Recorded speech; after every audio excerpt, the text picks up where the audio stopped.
జయనా బలదేవ సుభద్ర మహారాణి కరుణం, జయ శ్రీ ராதா கோபால்ஜி கருணம், ஜெய ஸ்ரீ கௌராங்க மகாபிரபு நித்யானந்த கருணம், ஜெய ஸ்ரீல ரூப ரகுநாத கருணம், ஜெய ஸ்ரீல புரோபாதி மகாராஜ் கருணம், என் குருநாத கருணம். தொடர்ந்து நம்ம பக்தி விருஷ கிளாஸ் கவனிப்போம். கிளாஸ் வந்தக்கூடிய அனைத்து பக்தருக்கும் அடியனுடைய பணிவான வணக்கங்கள். ஹரே கிருஷ்ணா. அனைவருக்கும் பணிவான வணக்கங்கள். மீண்டும் நம்ம பக்தி விஷா கிளாஸ்ல சந்திக்கிறதுல ரொம்ப நன்றி, ரொம்ப வாழ்த்துக்கள். ஒரு நிமிஷம். பக்தி விஷா வகுப்பு பாத்தீங்கன்னா இது எல்லா தரப்பு பக்தர்களுக்கும் ரொம்ப முக்கியமானது. எல்லாரும் நிறைய விஷயங்கள் கத்துக்கலாம். எப்போ சொல்ற மாதிரி தான் பக்தி விஷா பாத்தீங்கன்னா இது ஓப்பன் கிரவுண்ட். இது இந்த எல்லா விஷயங்களும் நம்ம டிஸ்கஸ் பண்ணலாம், எல்லா டவுட் இதுல கிளியர் பண்ணலாம். இது பர்டிகுலரா ஒரு விஷயத்தை நோக்கி மட்டும் போகாது. ஓகேவா? இப்ப நம்ம தொடர்ந்து இந்த பக்தி விஷா கிளாஸ்ல நம்ம மகாபிரபு கொடுத்திருக்கக்கூடிய முக்கியமான ஒரு ஸ்லோகம் பாத்தீங்கன்னா அஷ்டகம் பாத்தீங்கன்னா சிஷாஷ்டகம். ஓகேவா? சைத்தன்ய மகாபிரபு யாருன்னா பகவான் ஸ்ரீ கிருஷ்ணர் கலியுகத்துல ஸ்ரீமன் சைத்தன்ய மகாபிரபுவாக தோன்றினார். அப்ப பகவத்கீதையில என்ன விஷயங்கள் பேசப்பட்டிருக்கோ அந்த விஷயத்த நடைமுறையில கிருஷ்ணரே ஸ்ரீ சைத்தன்ய மகாபிரபுவாக 500 வருஷத்துக்கு முன்ன தோன்றினாரு. அப்ப சைத்தன்ய மகாபிரபு நம்மள கொடுத்துட்டு போன முக்கியமான ஒரு விஷயம் பாத்தீங்கன்னா சிக்ஷா அஷ்டகம். சிக்ஷானா பாத்தீங்கன்னா இன்ஸ்ட்ரக்ஷன், கட்டளைகள். அஷ்டகம்னா பாத்தீங்கன்னா 8 வகையான விஷயங்கள், 8 வகையான கட்டளை கொடுத்துட்டு இருக்காரு. அந்த சிஷாஷ்டங்கத்தை தான் இப்ப தொடர்ந்து பக்தி விஷயத்துல பார்த்துட்டு வரும். ஆனா இப்ப சமீபத்துல நம்மளுக்கு பாத்தீங்கன்னா ஸ்ரீ ஜெகநாதர் ரத யாத்திரா. ஜெகநாதர் யாருன்னு தெரியலன்னா பாருங்க, என் பின்னாடி இருக்கிறால இதுதான் ஜெகநாதர், இது பலராமர், இது சுபத்ரா. ஜெகநாதர் இஸ் கிருஷ்ணா, பலராமர் இஸ் பலராமர் அண்ணன், சுபத்ரா அவங்களோட சிஸ்டர், தங்கச்சி. ஓகேவா? இப்ப ஜெகநாதர் ரத யாத்திரா இப்ப ரீசனா நடந்து முடிஞ்சிருக்கிறதுனால அப்ப அந்த ஜெகநாதர் ரத யாத்திரைக்கு முன்னுக்கு ஒரு ஃபெஸ்டிவல், ஒரு முக்கியமான ஃபெஸ்டிவல். அதுதான் என்னதுன்னா குண்டிஜா மர்ஜன லீலா. இந்த குண்டிஜா மர்ஜன லீலானா என்னது, இதை பத்தி நம்ம முழுசா தெரிஞ்சுக்க போறோம். இது புதுசா வந்தவங்களுக்கும் ரொம்ப பெனிஃபிட், ஏற்கனவே கேட்டவங்களுக்கும் ரொம்ப ரொம்ப நல்லது நடக்கும், கண்டிப்பா நடக்கும். என்னோட இந்த குண்டிஜா மர்ஜன் லீலை முடிஞ்ச பிறகு மறுநாள் பாத்தீங்கன்னா ரத யாத்திரா ஃபெஸ்டிவல் வரும். ஓகேவா? அப்ப இன்னைக்கு நம்ம குண்டிஜா மர்ஜனம் லீலா பத்தி நம்ம தெரிஞ்சுக்க போறோம். ஓகே, ஃபர்ஸ்ட் இந்த குண்டிஜா மர்ஜன லீலா, குண்டிஜா மர்ஜனம்னா என்னதுன்னு சொல்லி அறவே யாருக்காச்சும் தெரியாம இருக்கீங்களா? இந்த குரூப்ல யாராச்சும் இருக்கீங்களா? இருந்தா நீங்க ஒரு ஜஸ்ட் ஒரு கையை தூக்கலாம், இல்லைன்னா எஸ் பிரபுன்னு சொல்லலாம், டெக்ஸ்ட் போடலாம். குண்டிஜா மர்ஜனா என்னன்னு தெரியாது பிரபு அப்படி? எனக்கு தெரியாது பிரபு. ஹரே கிருஷ்ணா. ஹரே கிருஷ்ணா. வெரி குட் மது, பிரச்சனை. உங்க நேர்மையா பதில் ரொம்ப நன்றி மதுஜி. இந்த மாதிரி ஒண்ணு யாச்சும் இருக்கீங்களா? எனக்கு தெரியாது Prabhu. Okay Madhuji, very good Mallika Madhuji. Okay, அப்ப நிறைய பேருக்கு கண்டிப்பா இது ஒரு பயனுள்ளதாக இருக்கும். Okay, first குண்டிஜா. குண்டிஜானா என்ன பிரபு? குண்டா இருப்பாங்களா, இல்ல குண்டு போடுவாங்களா அப்படி நிறைய பேருக்கு கேள்விகள் இருக்கலாம். ஓகேவா? குண்டிஜா மர்ஜன்னா என்னதுன்னா, அது குண்டிஜா தெரிஞ்சுக்கிறதுக்கு முன்னாடி அது இப்ப நம்ம ஒண்ணு கொஞ்சம் பின்னாடி ஒரு கதைக்கு நம்ம போகணும். ஓகேவா? இது முழுக்க முழுக்க பாத்தீங்கன்னா ஜெகநாதரோட ரத யாத்திரைக்கு முன்னுக்கு நடக்கக்கூடிய ஒரு முக்கியமான ஒரு விஷயம். அதான் குண்டிஜா மர்ஜனம். ரத யாத்திரை நாளைக்கு ஜெகநாதர் ரத யாத்திரை. ரத யாத்திரைனா என்னதுன்னா ஸ்ரீ ஜெகநாதர் பலராமர் சுபத்ராவை தேர்ல ஏத்தி தேர் ஊர்வலம், இதுதான் ரத யாத்திரா. ஓகேவா? நம்ம நார்மலா நம்ம தமிழருக்கு ரத யாத்திரைன்ற வார்த்தையை யூஸ் பண்றது ஹரே கிருஷ்ணன் வந்த பிறகு யூஸ் பண்ணுவாங்க. ஆனா நார்மலா வெளியில பொதுமக்கள் மத்தியில பாத்தீங்கன்னா தேர் திருவிழா சொல்லுவாங்க. அதனால புரியுதுக்காக தான், எல்லாருக்கும் புரியுதுக்காக தான் சொல்றேன் நானு. தேர் திருவிழா அதான் நம்ம ரத யாத்திரை நம்ம சொல்லுவோம் நம்ம. ஓகேவா? அப்ப ஜெகநாத ரத யாத்திரை நாளைக்கு நடக்க போகுதுன்னா இன்னைக்கு ஒரு நாளுக்கு முன்னுக்கு நடக்குதுதான் குண்டிஜா மர்ஜனம். அப்ப அந்த குண்டிஜா மர்ஜனா என்னது, அந்த குண்டிஜானா என்னது, மர்ஜனா என்னது? அப்ப அதை நம்ம தெளிவா தெரிஞ்சுக்கணும். ஓகே, அப்ப ஜெகநாதரை இந்த பூமிக்கு வர்றதுக்கு முக்கியமான ஒரு காரணமாக இருக்கக்கூடியது பாத்தீங்கன்னா அதுக்கு ஒரு கதை இருக்கு.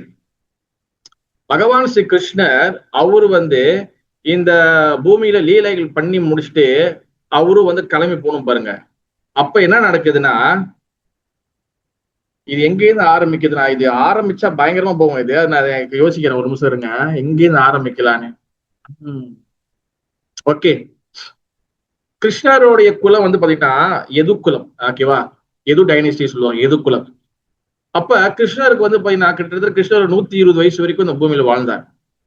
அப்ப அவர் வந்து என்ன பண்றாரு, அவருக்கு வந்து பாத்தீங்கன்னா துவாரகையில அவருக்கு பிள்ளைங்க, அப்ப பேர பசங்க அந்த மாதிரி நிறைய வந்துட்டாங்க. அதுக்கப்புறம் மகாபாரதம் நடக்குது. அப்ப எது வம்சத்துல வரக்கூடிய அவரோட பசங்க என்ன பண்றாங்க, ஒரு தடவை இதெல்லாம் வந்து பகவானோட பசங்க தான் இதெல்லாம். பகவான் பசங்க, பகவான் பேரனுங்க இந்த மாதிரி தான். இவங்க என்ன பண்றாங்க, ஒரு தடவை எல்லாரும் வந்து விளாண்டு இருக்கிறாங்க. விளாண்டு இருக்கும் போது அந்த வழியில வந்து பாத்தீங்கன்னா ஒரு முனிவர் வந்து போறாரு. அந்த முனிவர் வந்து போகும்போது இவங்க என்ன பண்றாங்க, அந்த முனிவர் வந்து டீஸ் பண்றாங்க. அந்த முனிவர் வந்து விடைக்கிறதுக்கு அவரை கூப்பிட்டு அவர் வந்து என்ன சொல்றாங்க, அவர் கலாய்க்கிற மாதிரி செய்யறாங்க. அப்ப என்ன பண்றாங்கன்னா, முனிவரே இங்க வாங்கலன்னு சொல்லி கூப்பிடுறாங்க. அதுல ஒரு எதுக்குள்ள பையன் வந்து என்ன பண்றாருன்னா, அவர் வந்து பொம்பளை மாதிரி வந்து ஒரு பெண் மாதிரி வந்து ஒரு புடவெல்லாம் கட்டிட்டு வயிற்றுல என்ன பண்றாரு, இந்த உலக்கம் இருக்கும் பாத்தீங்களா, இந்த உலக்க வந்து என்னதுன்னா, அது உடஞ்சி போன உலக்க ஒண்ணு இருக்கும், சின்னோண்டா ஒண்ணு இருக்கும் அவங்க இடத்துல. அது என்ன பண்றாரு, அதை வயிற்றுல கட்டிக்கிட்டு ஒரு பொம்பளை வந்து ஒரு பெண்ணு வந்து மாசமா இருக்கிற மாதிரி நடிச்சு இருக்காரு. அப்ப முனிவரே, இவர் வயிற்றுல வந்து என்ன பிள்ளை இருக்கு, என்ன பேபி இருக்கு, இதை கொஞ்சம் பார்த்து சொல்லுங்களேன் உங்களுடைய ஞான திருஷ்டியால சொல்லி விடைக்கிறாங்க அவரை. அவரு வந்து பகவானோட சேவைக்காக பகவான் சிந்தனையில போயிருக்காரு. சும்மா போற கூப்பிட்டு வந்து என்னது வம்ப வந்து விலைக்கு வாங்குறாங்க. அப்ப இவங்களோட அட்டுழியத்துக்கு இவங்களுடைய இதுக்கு வந்து ஒரு அளவு இல்லாம போச்சு. அப்ப இந்த முனிவர் வந்து என்ன சொல்றாருன்னா, அவரை வந்து ஒரு சாபம் விடுறாரு. என்ன சாபம் விடுறாருன்னா, எது உன் வயிற்றுல இருக்குதோ அந்த ஆயுதத்தால அந்த விஷயத்தால உன் வம்சம் அழிந்து போகட்டும் அப்படி சொல்லிட்டு அவர் போயிட்டாரு. அப்ப இவங்க என்ன, இந்த சுவாமி ஜனையா இந்த சாமியார் எனக்கு கிறுக்க மாதிரி பேசிட்டு போறாரு, பைத்தியக்காரன் பேசிட்டு போறாரு சொல்லிட்டு இவங்க வந்து விடைச்சு இருக்கிறாங்க. அப்போ அதுல வந்து ஒருத்தர் சொல்றாரு, இல்ல இந்த சுவாமி சொல்றது இருந்தா கரெக்டா நடக்கும். இந்த வயிற்றுக்குள்ள இருக்க இந்த உலக்க, இந்த உலக்க இது என்ன நம்ம வம்சத்தை அழிச்சிட போகுது அப்படின்னு சொல்லி எல்லாருக்கும் ஏழனை இல்ல, இது நம்ம வந்து இது விடக்கூடாது, நம்ம வந்து இதை வந்து இதை ஏதாச்சும் பண்ணிடணும், இல்லைன்னா இதனால ஏதாச்சும் ஆபத்து. ஏன்னா முனிவர்கள் வாக்கு சாபம் சாதாரணமும் கிடையாது. அப்ப என்ன பண்றாங்க, அந்த உலக்கை என்ன பண்றாங்க, ஃபுல்லா வந்து என்ன பண்றாங்க, இது இப்படி இருந்தா தானே ஆபத்து. சரி என்ன பண்றாங்க, இந்த உலக்கை என்ன பண்றாங்க, அரைக்கிறாங்க. அரைக்கிறதுனா வந்து பாத்தீங்கன்னா அப்படி தூள் தூள் தூள் தூள் தூள் தூள் தூள் தூள் ஆக்குறாங்க. அப்ப அந்த தூளை என்ன பண்ணிட்டாங்க, அந்த உலக்கையோட கடைச்சியில வந்து பாத்தீங்கன்னா இந்த உலக்கு வந்து அப்படியே வந்து ஒரு வுட்டு மாதிரி இருக்கா, கடைச்ச கீழே வந்து ஒரு சின்ன ஒரு அயன் ராட் மாதிரி இருக்கும், ஒரு இரும்பு மாதிரி இருக்கும். அப்ப அந்த மொத்த கட்டையும் வந்து அந்த அந்த இதையும் வந்து அவங்க வந்து எல்லாம் ஃபுல்லா வந்து கரைக்கிறாங்க. கரைச்சு முடிச்சோடனே அது எல்லாம் பண்ண அந்த தூளை வந்து தூக்கி கடல்ல தூக்கி போட்டாங்க. ஓகேவா? அப்ப ஒண்ணுன்னு வந்து பாத்தீங்கன்னா அந்த இரும்பை தூக்கி என்ன பண்ணிட்டாங்க, அது இன்னொரு இடத்துல தூக்கி போட்டாங்க, ஒரு ஆத்துக்கிட்ட தூக்கி போட்டாங்க.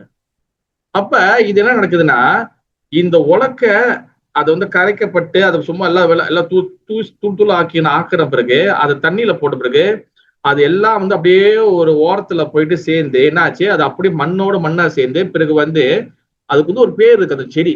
அது வந்து பாத்தீங்கன்னா கம்பு மாரி நேட்டா நீர் நேரா வரும். ஓகேவா? அது வந்து பாத்தீங்கன்னா அது எல்லாமே ஒரு என்னது செடி மாரி உருவாச்சு. அது எல்லாமே பாத்தீங்கன்னா எல்லாமே கட்ட மாரி உருவாச்சு, நல்ல ஸ்டிக்கு மாரி எல்லாமே உருவாச்சு. அப்ப அந்த தூள் எல்லாம் போய் ஒரு இடத்துல சேர்ந்து பிறகு வந்து அப்படியே வளர்ந்து வளர்ந்து வளர்ந்து அப்படியே ஒரு ஸ்டிக்கு மாரி உருவாச்சு. பிறகு இது ஒரு சைடு இருக்க, இன்னொரு சைடு வந்து பாத்துக்கிட்டீங்கன்னா அந்த ஒரு இரும்பு ஒண்ணு தூக்கி போட்டாலும் அந்த உலக்கை கீழே அந்த இரும்பை வந்து பாத்தீங்கன்னா ஒரு மீன் வந்து சாப்பிட்டுருச்சு. அந்த மீனை வந்து பாத்துக்கிட்டீங்கன்னா அதுல வந்து பாத்தீங்கன்னா ஒருத்தர் வந்து ஜரா, ஓகேவா, ஜரான்னு வந்து ஒரு வேடை என்ன பண்ற அந்த மீனை வந்து பிடிக்கிறாரு. பிறகு மீன் வாய்க்குள்ள இருக்கக்கூடிய அந்த என்ன சொல்றது அந்த இரும்பை வந்து பாக்குறாரு. இவர் என்ன பண்றாரு, எப்பவுமே அந்த அம்பு செய்யற பழக்கம் இருக்கு. சரி இந்த இரும்பு நல்லா இருக்க சொல்லி இதெல்லாம் தீட்டி நல்லா கூரா ஒரு அம்பு செஞ்சிட்டாரு. இப்ப நல்லா பாத்துக்குங்க, ஒரு உலக்கையோடைய ஒரு விஷயம் வந்து பாத்தீங்கன்னா ஒரு இடத்துல அந்த தூள் வந்து ஒரு இடத்துல வந்து அது ஸ்டிக்கு மாரி கம்பு மாரி ஆகி ஒரு இடத்துல வந்து நிக்குது. இன்னொரு இடத்துல அந்த கீழே இருந்த அந்த சாதாரண இரும்பு ஒரு அம்பா மாறி இன்னொரு இடத்துல வந்து நிக்குது. இப்ப இந்த ரெண்டு தான் வந்து இந்த எது டைனஸ்டி எனக்கு எல்லாத்தையும் அழிக்க போகுது. அப்ப எது குலத்துல வந்து பாத்தீங்கன்னா ஒரு தடவை என்ன ஆச்சு, போதையில போதையில என்ன பண்ணிட்டாங்க, வந்து சோமபானம் குடிப்பாங்க. ஓகேவா? அப்ப அந்த போதையில என்னாச்சு, பல வாக்குவாத சண்டைகள் வந்து இவங்க எல்லாம் வந்து அப்படியே வந்து பேச்சுவாத சண்டைகளை போய்னா இவங்க எல்லாரும் என்ன பண்ணிட்டாங்க, அப்படியே அந்த அந்த நதி ஓரம் போயிட்டாங்க. அப்ப ஏற்கனவே அந்த நதி கிட்ட இருக்கக்கூடிய வளர்ந்து இருக்கக்கூடிய அந்த கட்டை இருக்குல்ல, அந்த கட்டை வந்து அவங்களுக்கு வசமா மாட்டிக்கிச்சு. அப்ப அதை ஒரு வாரம் உடைச்சு என்ன பண்றாங்க, இவங்க கூட மாறி மாறி மாறி அடிச்சு இவங்க வந்து எல்லாத்தையும் மொத்த பேரும் வந்து அதை இறந்து போறாங்க இந்த கட்டையில. பிறகு வந்து பாத்தீங்கன்னா பகவான் ஸ்ரீ கிருஷ்ணன் இந்த லீலைகளை முடிஞ்சு கடைசி இதெல்லாம் மகாபாரதம் முடிஞ்ச பிறகு அவர் வந்து கிளம்பணும். அவர் என்ன பண்றாரு, அவர் ஒரு காட்டுல அமைதியா உட்காந்துருக்கிறாரு. அப்ப காலை தூக்கி மேல போட்டிருக்கிறாரு. அவர் கால் பாதுகாப்பு ரொம்ப சிகப்பா இருக்கும். அப்ப ஜரா என்ன பண்றாரு, இந்த மான் வேட்டையாடுறது இதெல்லாம் பண்ணிட்டு இருக்கிறாரு. அப்புறம் நல்லா செகப்பா ஒரு ஒரு இடம் ஒண்ணு தெரியுது. பார்த்தா அதுல அம்பு விடுறாரு. அம்பு விட்டா அது அந்த அம்பு எங்க போய் குத்துனா பகவானோட கால்ல குத்துது. பகவான் கால்ல குத்துனோன்னு அது வந்து இவ போய் பாக்குறாரு. ஐயோ, இது என்ன, நான் பகவானுக்கு போயிட்டு இந்த மாதிரி பண்ணிட்டேனே, மன்னிச்சிருங்க பகவானின்னு. இல்ல ஜரா, இது என்னுடைய வேண்டுகோள் தான். என்னது, இது வந்து நான் தான் வந்து என்னோட விருப்பப்படி நடக்குது அப்படின்னு சொல்லிட்டு பகவான் வந்து அது கிளம்பி போறாரு. அப்ப சாஸ்திரம் என்ன சொல்லப்படுதுன்னா, பகவான் வந்து கிளம்பி போகும்போது அவருடைய உடம்பு வந்து என்னது என்ன பண்ணப்படுதுன்னா, ஒரு என்ன சொல்லுவாங்க, பௌத்திக உலகத்துக்கு பார்வைக்கு அவரோட உடம்பு வந்து இங்க வந்து ஜராவால வந்து பாதுகாக்கப்படுது, பதப்படுத்தப்படுது அப்படி சொல்லிக்காங்க. ஆனா இன்னொரு வகையில பார்த்தோம்னா அவர் வந்து அந்த ஆன்மீக உடம்போடு பகவான் ஒத்துப்பாரு. ஏன்னா பகவான் சச்சிதானந்த விக்கிரகம், ஓகேவா, ஒரு லீலைகளுக்காக அவர் வந்து இங்க மறையிற மாதிரி வந்து உங்க டிராமா நடக்குது. பிறகு அந்த பகவானுடைய அந்த பாடியில இருந்து வந்து அவர் உடம்ப பதப்படுத்தி வச்சு அந்த ஜராவோடைய வம்சாவளி வந்து என்ன பண்றாங்க, பகவான் கிருஷ்ணரை வந்து காட்டுக்குள்ள ஒரு குகைக்குள்ள வச்சு வழிபட்டு வராங்க. அதுல காலம் போக போக போக அவருடைய இருதயம் இருக்குல்ல, அந்த இருதயம் வந்து அது அப்படியே வந்து பாதுகாக்கப்படுது. அது வந்து ஒரு விக்கிரத்துக்குள்ள பிரதிஷ்டை பண்ணி வச்சு அவரை வந்து நீல மாதவராக வழிபடுறாங்க. பிறகு வந்து அந்த ஜராவோடைய வம்சாவளியில வரக்கூடியதான் வந்து பாத்தீங்கன்னா விஸ்வவாசு. இந்த விஸ்வவாசு வந்து பாத்துக்கிட்டீங்கன்னா அவர் வந்து தொடர்ந்து இந்த காலகாலமா இந்த காட்டுக்காரங்க மாதிரி இருப்பாங்க, அவங்க காட்டுல இருப்பாங்க, அவங்க என்ன பண்ணாங்க, இந்த விஸ்வவாசு என்ன பண்ற தொடர்ந்து வழிபட்டு வராரு.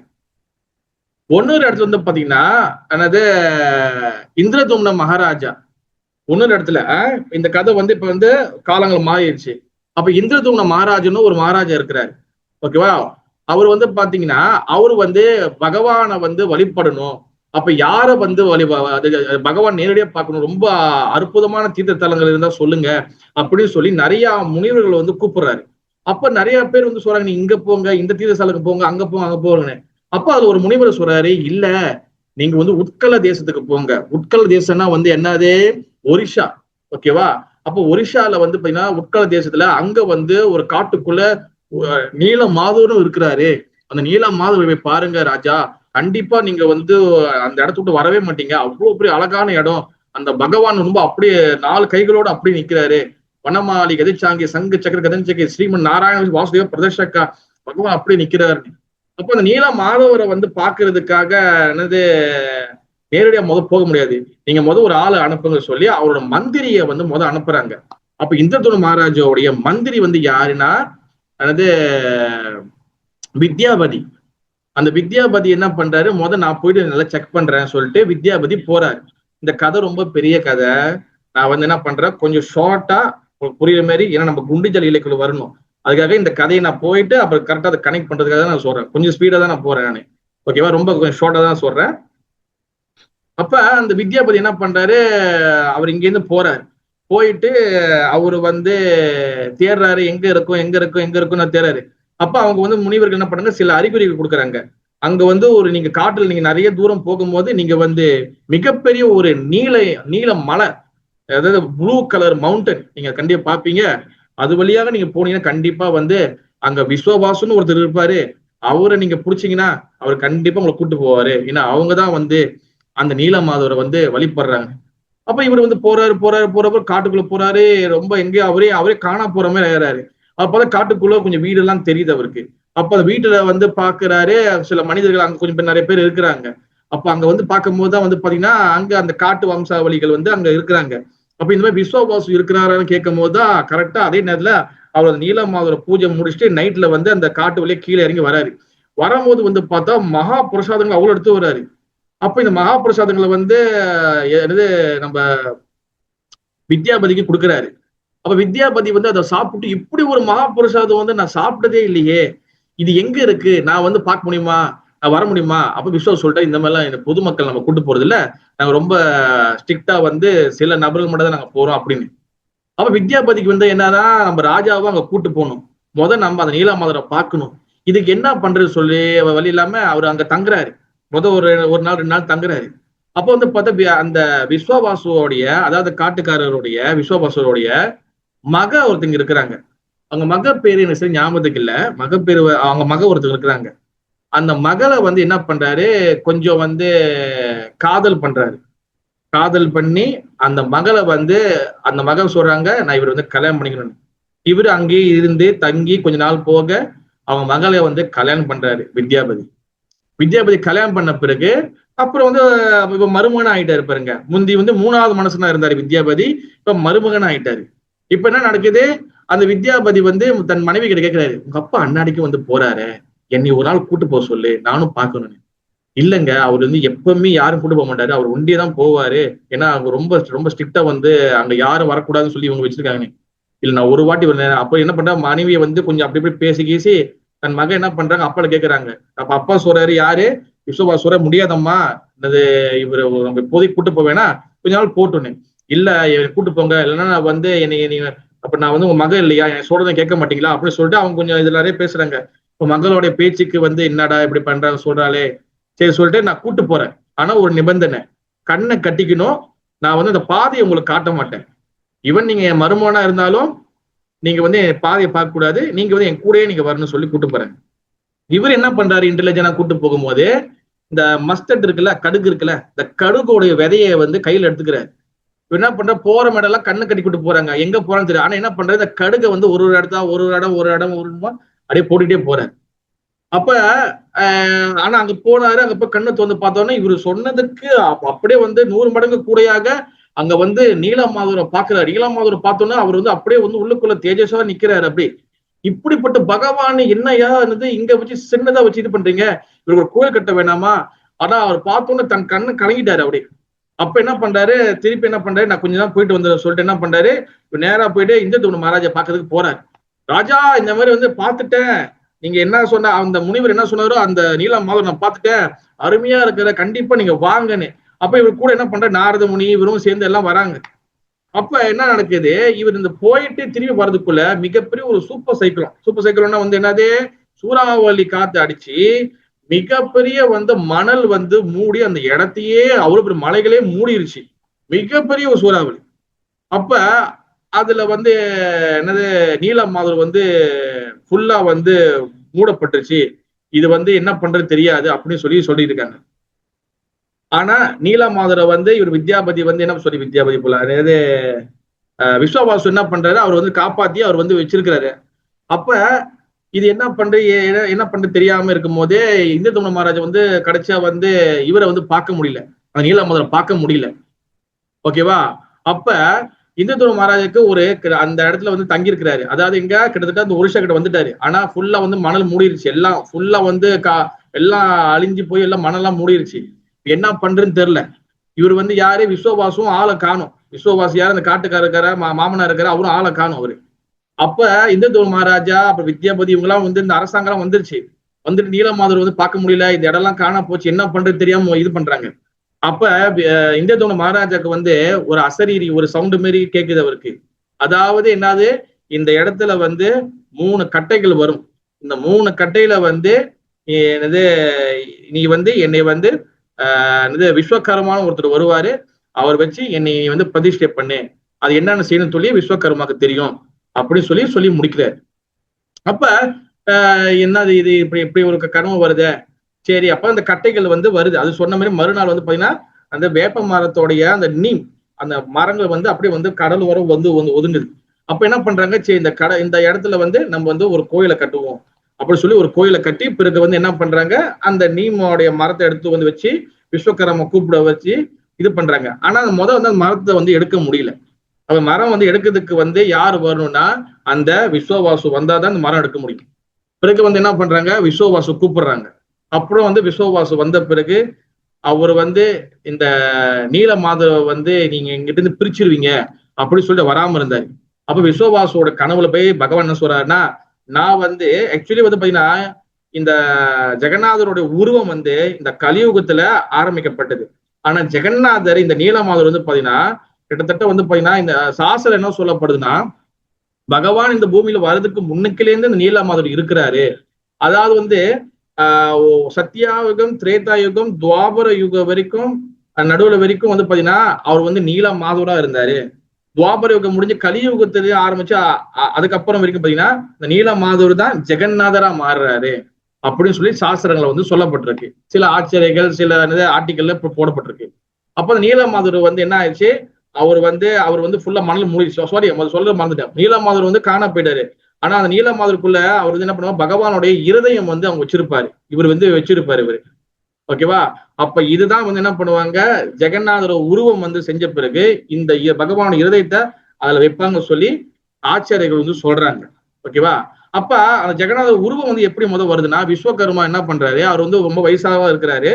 அவரு வந்து என்ன பண்றாரு, இந்த மாதிரி வந்து ஜெகநாதரோட உருவத்தை வந்து உள்ளுக்குள்ள வந்து பகவான் உருவத்தை நான் செய்யறேன், ஆனா நான் யாரும் வந்து கதவு திறக்கக்கூடாது அப்படின்னு சொல்றாரு. இப்ப பகவானுடைய உருவத்தை செய்யும் போது என்ன பண்றாங்க, 10-15 நாள் ஆகுது, அந்த சத்தம் எல்லாம் கேட்குது. ஆனா கொஞ்ச நாள் சென்று 2 நாள் சென்று பார்த்து சத்தமே கேட்கல. அப்ப அவர் என்ன பண்றாங்க, உள்ள வயசானவரே வந்து செத்துக்கிட்டு போயிட்டாரா, சாப்பாடு தண்ணி இல்லாம இருக்கிறாருன்னு. அங்க பார்த்தா பகவான் உருவம் வந்து அப்படியே ஒரு அன்கம்ப்ளீட்டா இருக்கும், முழுமை இல்லாம இருக்கும். இங்க பார்த்தீங்கன்னா இதுதான், இந்த மாரி தான் இருக்கும். அது தலை பெருசா இருக்கு, கை சின்னதா இருக்கு, கால் இல்ல. இப்படி ஒரு உருவம் என்னய்யா இதுன்னு. அப்ப பகவான் சொல்ற, நான் வந்து கலியுகத்துல இந்த ரூபத்துல, ஜெகநாத ரூபத்துல நான் வந்து தோன்றதுக்கு நான் வந்து விருப்பப்படுறேன். இந்த ரூபம் வந்து காரணமற்ற கருணை வாய்ந்த எல்லாருக்கும் சமமானது, எல்லாருக்கும் வந்து நன்மை கொடுக்கக்கூடியது. நான் வந்து இந்த ரூபத்துல, அதாவது வுட்டு, அதாவது வந்து பாத்தீங்கன்னா தாரு பிரம்மம் கட்ட ரூபத்துல நான் வந்து எல்லாரும் காட்சி கொடுக்க போறேன் அப்படி சொன்ன பிறகு விஸ்வகாரம், பிறகு வந்து இந்திரதும்ன மகாராஜா, பிறகு வந்து என்ன சொல்றது விஸ்வவாசு, இவங்களாம் சேர்ந்து இந்த கோயில்ல வந்து ஜெகநாதர் வந்து பிரதிஷ்டை பண்றாங்க. இந்த மெயினா வந்து பிரதிஷ்டை பண்ணது வந்து பாத்தீங்கன்னா பிரம்மதேவர் வந்து அவர் வந்து ஆரம்பிச்சு வைக்கிறாரு. பிறகு வந்து அந்த ஜெகநாதர் கோயில்ல வந்து பல ரூல்ஸ் ரெகுலேஷன் நிறைய இருக்கு. ஓகேவா? இது வந்து நம்ம ரத யாத்திரா கிளாஸ்ல நம்ம வந்து பார்க்கலாம். அப்ப இந்த இந்திரதும்ன மகாராஜாவுடைய அவர் வந்து இந்த பூரி ஜெகநாதர் டெம்பிளை வந்து கட்டிட்டாரு. கட்டி முழுக்க ஜெகநாதர் உள்ளுக்குள்ள ஸ்தாபனம் பண்ணிட்டாரு. இந்த இந்திரதும்ன மகாராஜாவுடைய மனைவி பேரு தான் குண்டிஜா. ஓகேவா? இவங்க மனைவி பேர்ல வந்து என்ன பண்றாரு, கொஞ்சம் தூரத்துல அவர் வந்து ஒரு கோயில் கட்டுறாரு.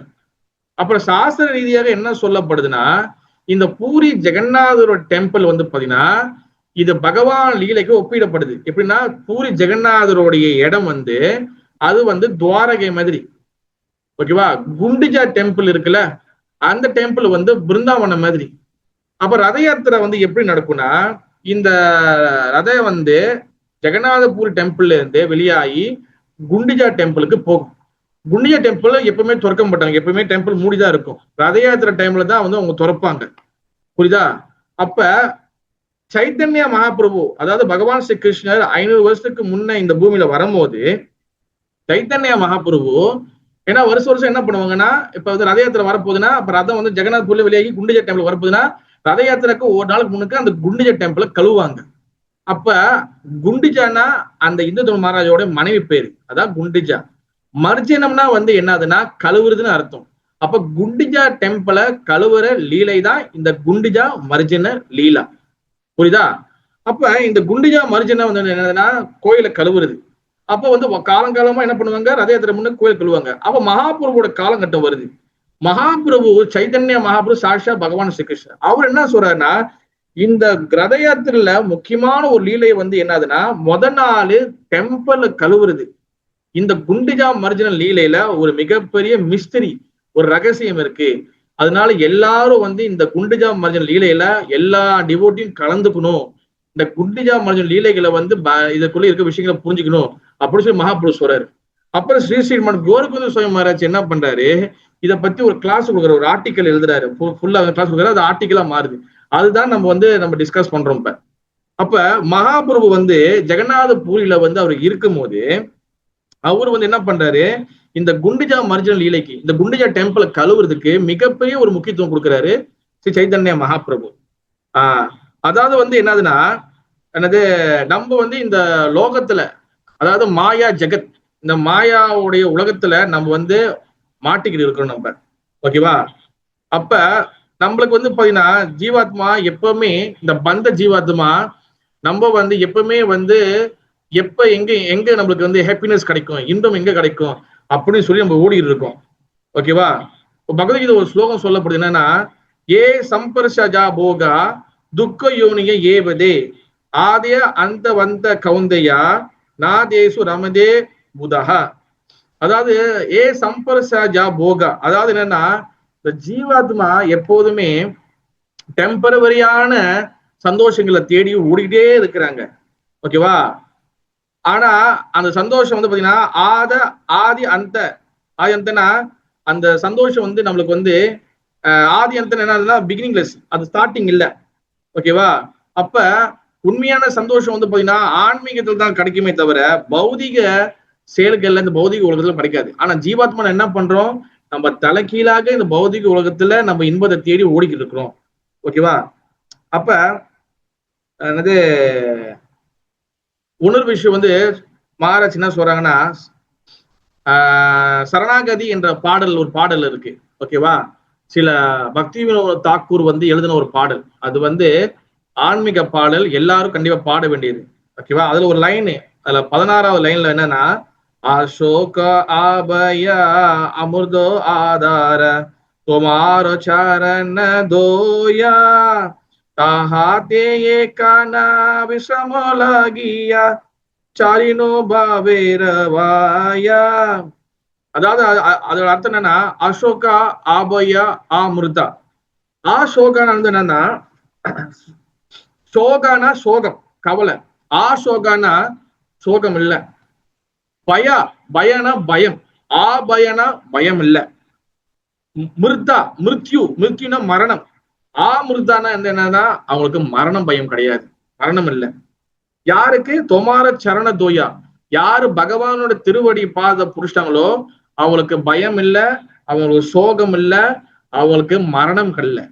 ஓகேவா? மரணம் இல்லைன்னா வந்து சாவ மாட்டாலும் கிடையாது, அவங்களுக்கும் சாவணும், ஆனா இறப்புடைய பயம் அவங்களுக்கு இருக்காது. தாஹேதா ஏக்கனா விஸ்ராம லாபியா சாரினு பாவேர பாயா. பகவானுடைய திருவடி பாதத்துல சரணடைஞ்சவங்களுக்கு கண்டிப்பா no fear, no lamentation, no death. அவங்களுக்கு பயம் இருக்காது, சோகம் இருக்காது, மரண பயம் இருக்காது. அப்ப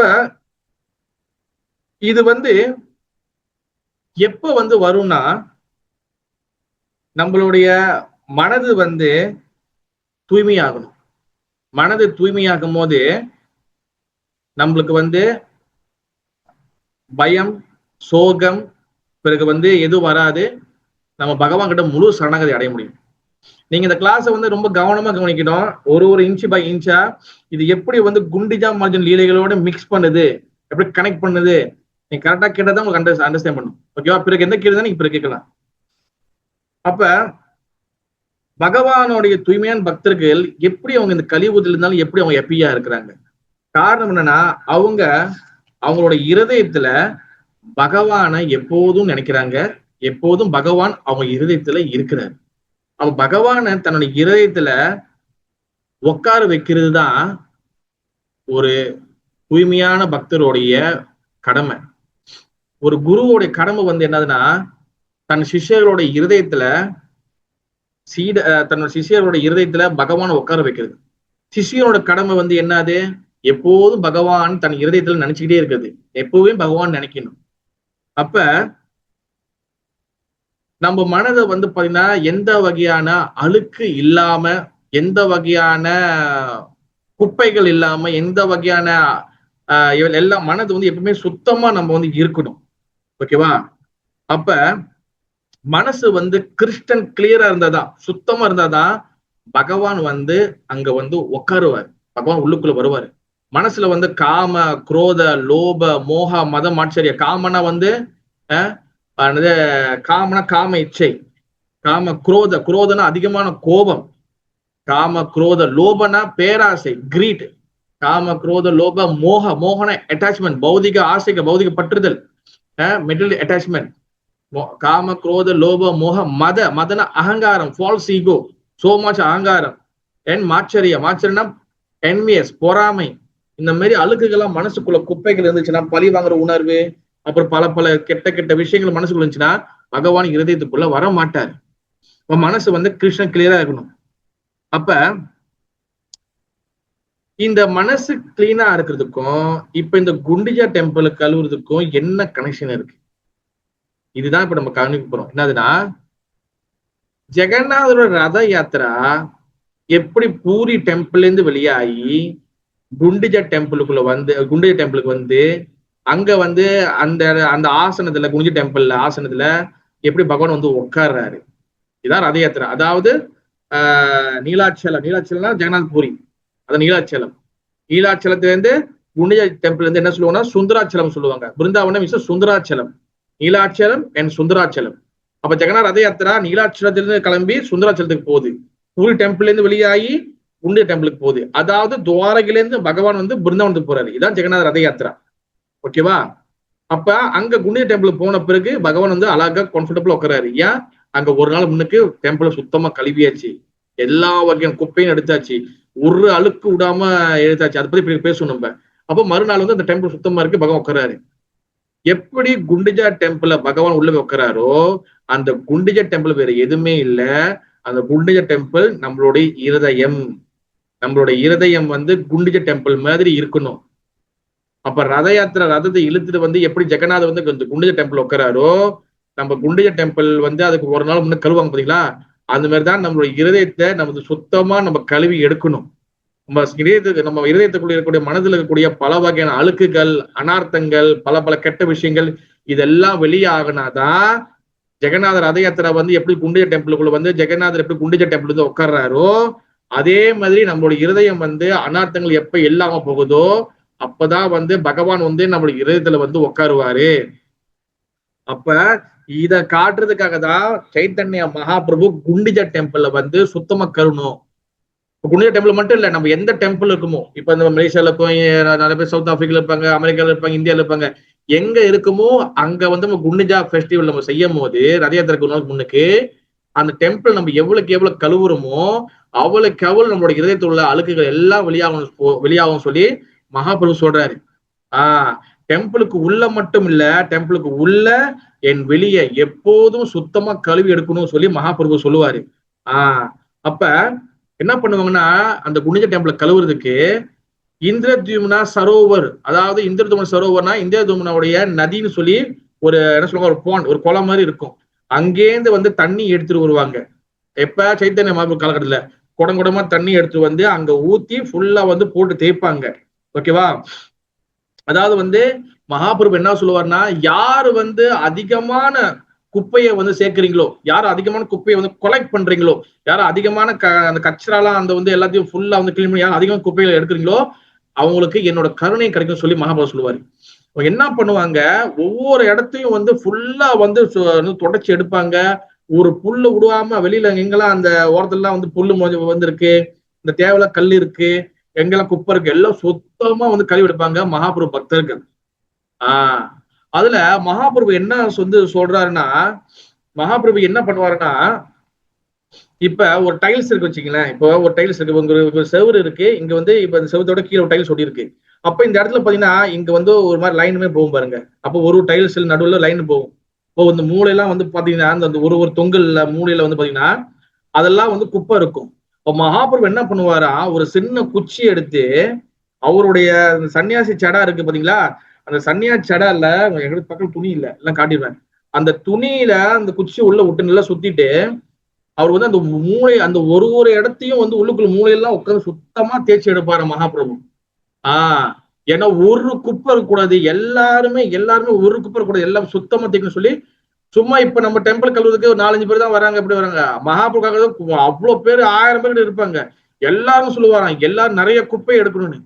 ஃபுல்லா எல்லாம் தேய்ச்சி இன்ச்சு பை இன்ச்சு எல்லாம் சுத்தமா கழுவி அப்படியே வந்து அதாவது ஃபுல்லா கவுத்து போட்டு கழுவுனா சொல்லுவாங்களே, அப்படியே தலைக்கீழ கவுத்தா அப்படி கழுவணும், அந்த மாதிரி ஃபுல்லா வந்து கிளீன் பண்ணி கழுவுவாங்க. அப்ப மகாபிரபு தன்னுடைய காரணமற்ற கருணையை தன் பக்தர்கள் கொடுப்பாங்க. அப்ப அதுல ஒரு சின்ன லீலைகள் பக்தர்கள் பண்ணுவாங்க. என்ன பண்ணுவாங்கன்னா, மகாபிரபு அந்த ஜெகநாதர் உட்கார இடத்த வந்து கழுவி இருப்பாரு.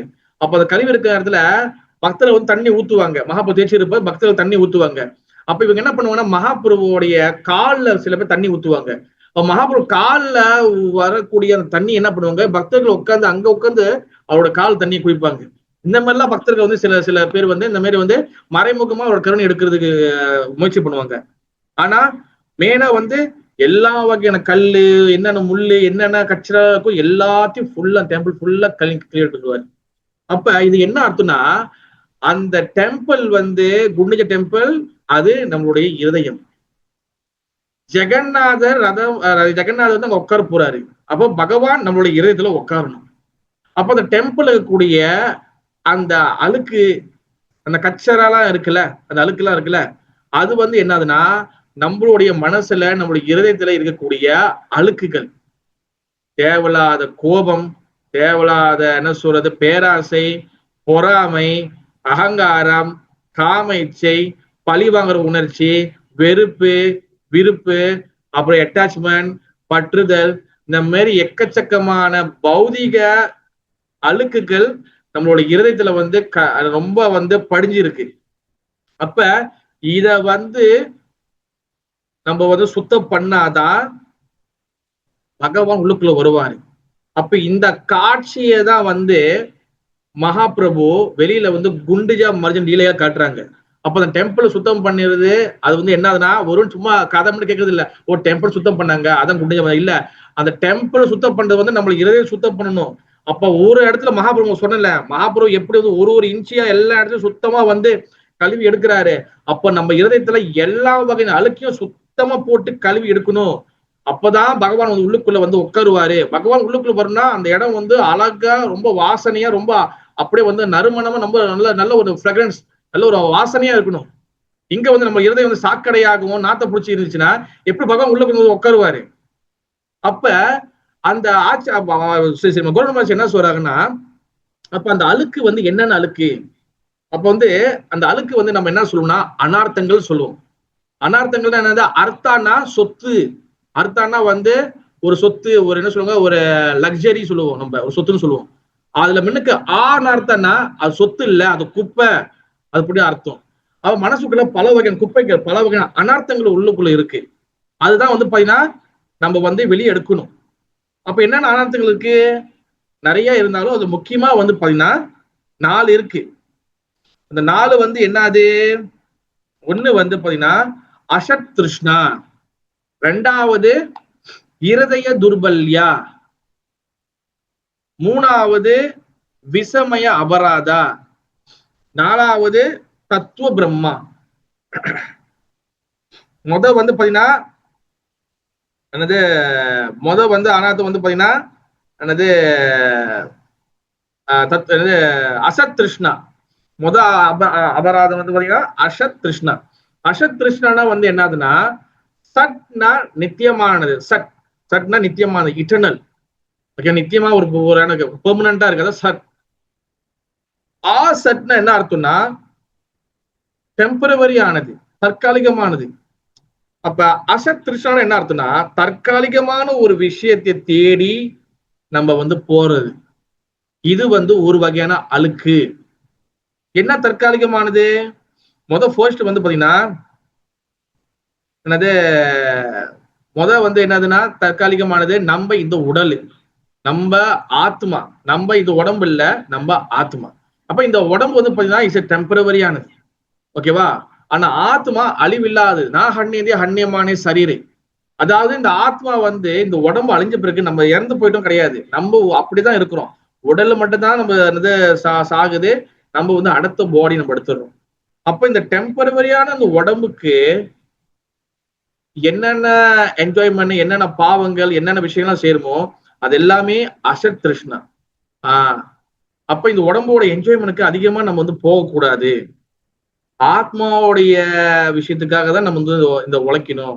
ஆத்மா தான் இந்த உடம்போட உண்மையான ஹீரோ. இந்த உடம்புல ஆத்மா இல்லைன்னா இந்த உடம்பு வந்து ஒரு சாதாரண ஒரு என்ன சொல்றது, ஒரு குப்பைக்கு சமம், ஓகேவா? சொந்த வீட்டுல மனைவி குழந்தைங்க கூட இந்த பாடி வச்சிருக்க மாட்டாங்க. மறுநாள் அப்ப இல்லைன்னா 2வது நாள் 3 நாள் கொண்டு போய் எரிச்சிருவாங்க, புதைச்சிருவாங்க, எல்லாத்தையும் எரிச்சிருவாங்க. அப்ப இந்த உடம்பு வந்து பாத்தீங்கன்னா ஆத்மா இல்லைன்னா ஒரு குப்பைக்கு சமம். அப்ப இந்த உடம்பு வந்து தற்காலிகமானது, டெம்பரவரியானது. ஆனா உண்மையான ஹீரோ வந்து ஆத்மா. அப்ப இந்த ஆத்மாவுடைய நலனுக்காக, ஆத்மாவோட பெனிஃபிட்டுக்காக அதை உழைக்கிறது தான் இந்த மனித வாழ்க்கையோட உண்மையான குறிக்கோள். இந்த ஆத்மா தான் அடுத்த ஜேர்னி போகுது. அந்த அடுத்த ஜேர்னி, அடுத்த பயணம் வந்து பாத்தீங்கன்னா அது வந்து மிருகமா இருக்கலாம், மனசனா இருக்கலாம், பேயா இருக்கலாம், புல்லாகி பூடாகி பல்விருகமாகி பாம்பாகி பேயாகி எல்லா பிறவையும் பிறந்து எடுத்தேனே சொல்லி சிவபெருமான்ல வந்து சொல்றாங்க சிவபுராணத்துல. அப்ப நம்ம வந்து எந்த பிரிவினா பிறக்கலாம். இந்த உடம்பு தற்காலிகமானது. தற்காலிகமானது உடம்புக்கு தேவையில்லாத விஷயங்களை நம்ம செஞ்சு பாவங்களை செய்யுது, அதெல்லாம் செய்யக்கூடாது. ஒண்ணு வந்து பாத்தீங்கன்னா தற்காலிகமானது. ஒண்ணு வந்து என்னதுன்னா நம்ம வந்து புக்தி அண்ட் முக்தி. புக்தினா வந்து BUKTI புக்தி அண்ட் முக்தினா MUKTI முக்தி. புக்தினா வந்து என்னது நம்ம சொன்ன மாதிரி, அதாவது டெம்பரவரியான என்ஜாய்மெண்ட், சோ மச் என்ஜாய்மெண்ட் பண்றது, அந்த மாதிரி செய்யக்கூடாது, அது தற்காலிகமானது. அண்ட் முக்தி தேடி போறது, முக்தி வேணும் முக்தி வேணும் முக்தி வேணும் முக்தி வேணும். முக்தி, இந்த புக்தி அண்ட் முக்தி இது ரெண்டுமே வந்து பாத்தீங்கன்னா இஸ் அ டெம்பரவரி. ஓகேவா? இது அசத் திருஷ்ணா. ரெண்டாவது வந்து பாத்தீங்கன்னா ஹிருதய துர்பல்யா. இந்த ஹிருதய துர்பல்யனா வந்து என்னதுன்னா இது ரெண்டாவது அனார்த்தம், ரெண்டாவது அழுக்கு. ஹிருதயனா ஹார்ட், அதாவது இங்கிலீஷ் என்ன சொல்லுவோம், வீக்னஸ் ஆஃப் ஹார்ட். அதாவது இருதயம் பலவீனமாக இருக்கிறது. இருதயம் பலவீனமாக்குறதுனா நோயினால் இல்ல, நம்மளோட இருதயத்துல பல வகையான வீக்னஸ் இருக்கு. என்னது, நம்ம வந்து பாத்தீங்கன்னா பக்திக்கு வரும், இப்ப பக்தியை பிராக்டிஸ் பண்ண வரும், இல்ல ஒரு ஆன்மீக விஷயங்களுக்கு கருத்துக்கு வரும், சொல்லி கொடுக்கறத செய்யறது இல்ல, ஜபம் பண்றது இல்ல, சொல்ற விஷயங்களை ஃபாலோ பண்றது இல்ல, ரூல்ஸ் ரெகுலேஷனை மதிக்கிறது இல்ல. ஓகேவா? அப்புறம் வந்து விரதங்களை வந்து எடுக்கிறது இல்ல, எந்த குரு சொல்றதையும் கேட்கறது இல்ல, சாஸ்திரம் சொல்ற பேச்சை கேட்கறது இல்ல, அப்பா அம்மா சொல்ற பேச்சை கேட்கறது இல்ல. இதெல்லாம் வந்து பாத்தீங்கன்னா மனதோடைய வீக்னஸ். ஓகேவா? இதான் ஹிருதய துர்பல்யா. ஒண்ணுன்னு வந்து என்னதுன்னா இதய துர்பலியால இன்னொரு விஷயம் என்னன்னா சோ மச் ஃபேமிலி அட்டாச்மெண்ட். ஓகேவா? கண்டிப்பா நம்ம குடும்பத்தை பார்க்கணும், பிள்ளைங்க குழந்தைகள் அப்பா அம்மா பெற்றோர் எல்லாத்தையும் பார்க்கணும். ஆனா அது நம்ம எப்படி பார்க்கணும்னா, இந்த குடும்பம் என் பகவானை சார்ந்து இருக்கு, பகவான் என் குடும்பத்தை கண்டிப்பா காப்பாத்துவார். அதுக்காக வேலைக்கு போக வீட்டுல உட்காந்து சொல்லல, நம்ம வேலைக்கு போகணும், பணம் சம்பாதிக்கணும், குடும்பத்தை பார்க்கணும், எல்லாமே செய்யணும். ஆனா என் குடும்பத்தை பகவான் தான் வந்து பார்த்துக்கிட்டு இருக்கிறாரு, பகவான் வந்து இந்த குடும்பத்தை வந்து என் குடும்பத்தை வந்து மெயின்டைன் பண்ணி இருக்கிறாரு அப்படின்னு சொல்லி நம்ம வந்து நினைக்கணும். நான் தான் இதை பண்றேன், நான் தான் இதை பண்றேன்னா நாளைக்கு நம்ம இல்லாத காலகட்டத்துல இல்ல நம்ம குடும்பத்தை யாராச்சும் போயிட்டாங்கன்னா அப்ப வந்து நம்ம என்ன சோமா சோகத்துல போய் மூழ்கிடுவோம். நல்லா யோசிச்சுக்கோங்க, இது வந்து பகவானோட குடும்பம், பகவான் பார்த்துக்குவாரு அப்படின்னு நினைக்கும் போது நம்மளுக்கு மனதுல ஒரு தைரியம் வரும் நம்மளுக்கு. ஓகேவா?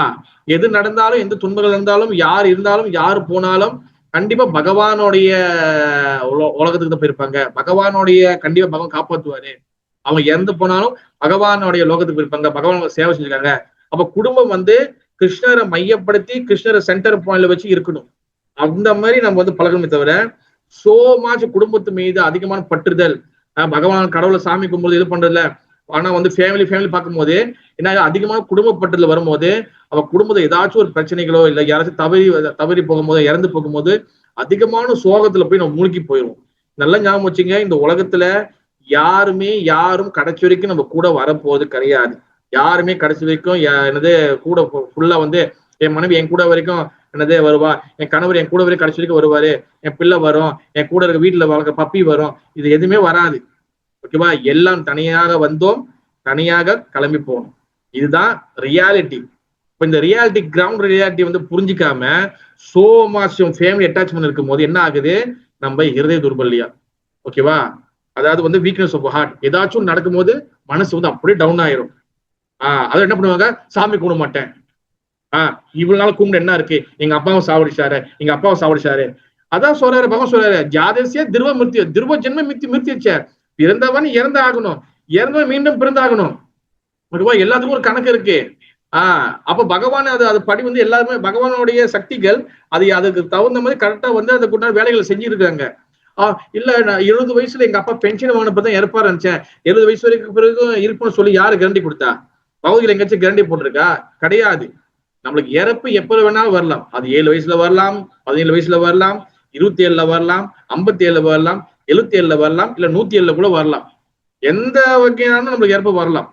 அப்ப எல்லா நேரத்திலும் நம்ம பகவானை நம்ம சார்ந்து இருக்கும் போது நம்மளுக்கு அது மனப்பக்குவம் வந்து நமக்கு வரும். இல்லைன்னா நம்ம வந்து சோ மச் ஃபேமிலி அட்டாச் ஆயிடுச்சுன்னா ரொம்ப கஷ்டம்.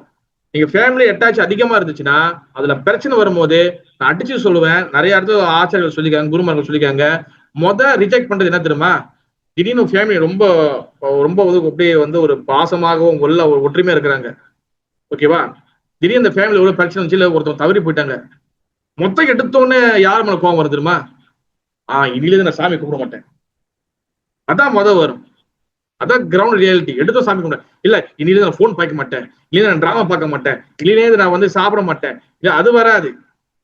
ஏன்னா பகவான் வழிபடக்கூடிய பகவான் இழிச்சுவை தானே கிடையாது. அதுதான் வந்து என்ன சொல்றாங்கன்னா படிச்சோம். இதெல்லாம் வந்து இருதய துர்பல்யம். சில பாருங்க வந்து யாராச்சும் இறந்து போயிருப்பாங்க, ஏங்க இப்பெல்லாம் கோயிலுக்கு வருது இல்ல, ஏங்க சாமி கும்பிடுது இல்ல, இல்லங்க என்ன கும்பிட்டு என்னங்க இருக்கு, இவ்வளவு நாள் வந்து கும்பிட்டு இது பண்ணி விளக்கு போட்டுலாம் என்ன இருக்கு, யாரும் காப்பாத்த போறது இல்ல, நம்மளதான் காப்பாத்திக்கணும். இதெல்லாம் இருக்கு. இந்த டைலாக் இருக்கு பாத்தீங்களா, இந்த டைலாக் தான் வந்து என்னது இருதய துர்பல்யா. இதுதான் இருதய துர்பல்யா. நம்ம நினைப்போம் நான் பயங்கரம் பேசிட்டா கடவுளை இனிமேல் நான் மதிக்கலாம், இதோட நான் ஹாப்பியா இருந்துடும். கிடையாது. நீங்க பகவான் கிட்ட விட்டு நீங்க வெளியாகி போகும்போது, விலகி போகும்போது தான் ஒன்னும் பிரச்சனை அதிகமா வரும். நல்ல ஞாபகம் வச்சுங்கன்னா, நான் எப்போதும் சொல்ற ஒரு உதாரணம், இந்த கடவுள் இல்ல, இந்த கடவுள் வேணாம், நீங்களும் சாமி கும்பிட மாட்டேன், இந்த டைலாக் எல்லாம் பேசுறது பாத்தீங்கன்னா இந்து கம்யூனிட்டியில இருக்கிறவங்க மட்டும் தான் பேசுவாங்க. ஒரு இஸ்லாத்துல உள்ளவங்களோ, ஒரு கிறிஸ்தவங்களோ, ஒரு புத்திஸோ பேசவே மாட்டாங்க. அவங்களுக்கும் குடும்பத்துல பிரச்சனை வரும், அவங்க வீட்டுல சாவு வரும், அவங்க வீட்டுல சின்ன குழந்தை செத்து போகும், அவங்க வீட்டுல யாராவது ஆக்சிடென்ட் பண்ணி செத்து போவாங்க, இந்த மாதிரி நிறைய பிரச்சனை இருக்கும். ஆனா ஒருபோதும் அல்லாஹ் இல்லை, ஜீசஸ் கிரைஸ்ட் இல்லை, கர்த்தர் இல்லை, புத்தர் இல்லை சொல்ல மாட்டாங்க. நம்ம என்ன பண்ணுவோம், உடனே தூக்கி போட்டுருவோம் நம்ம. இதுதான் இருதய துர்பல்யா.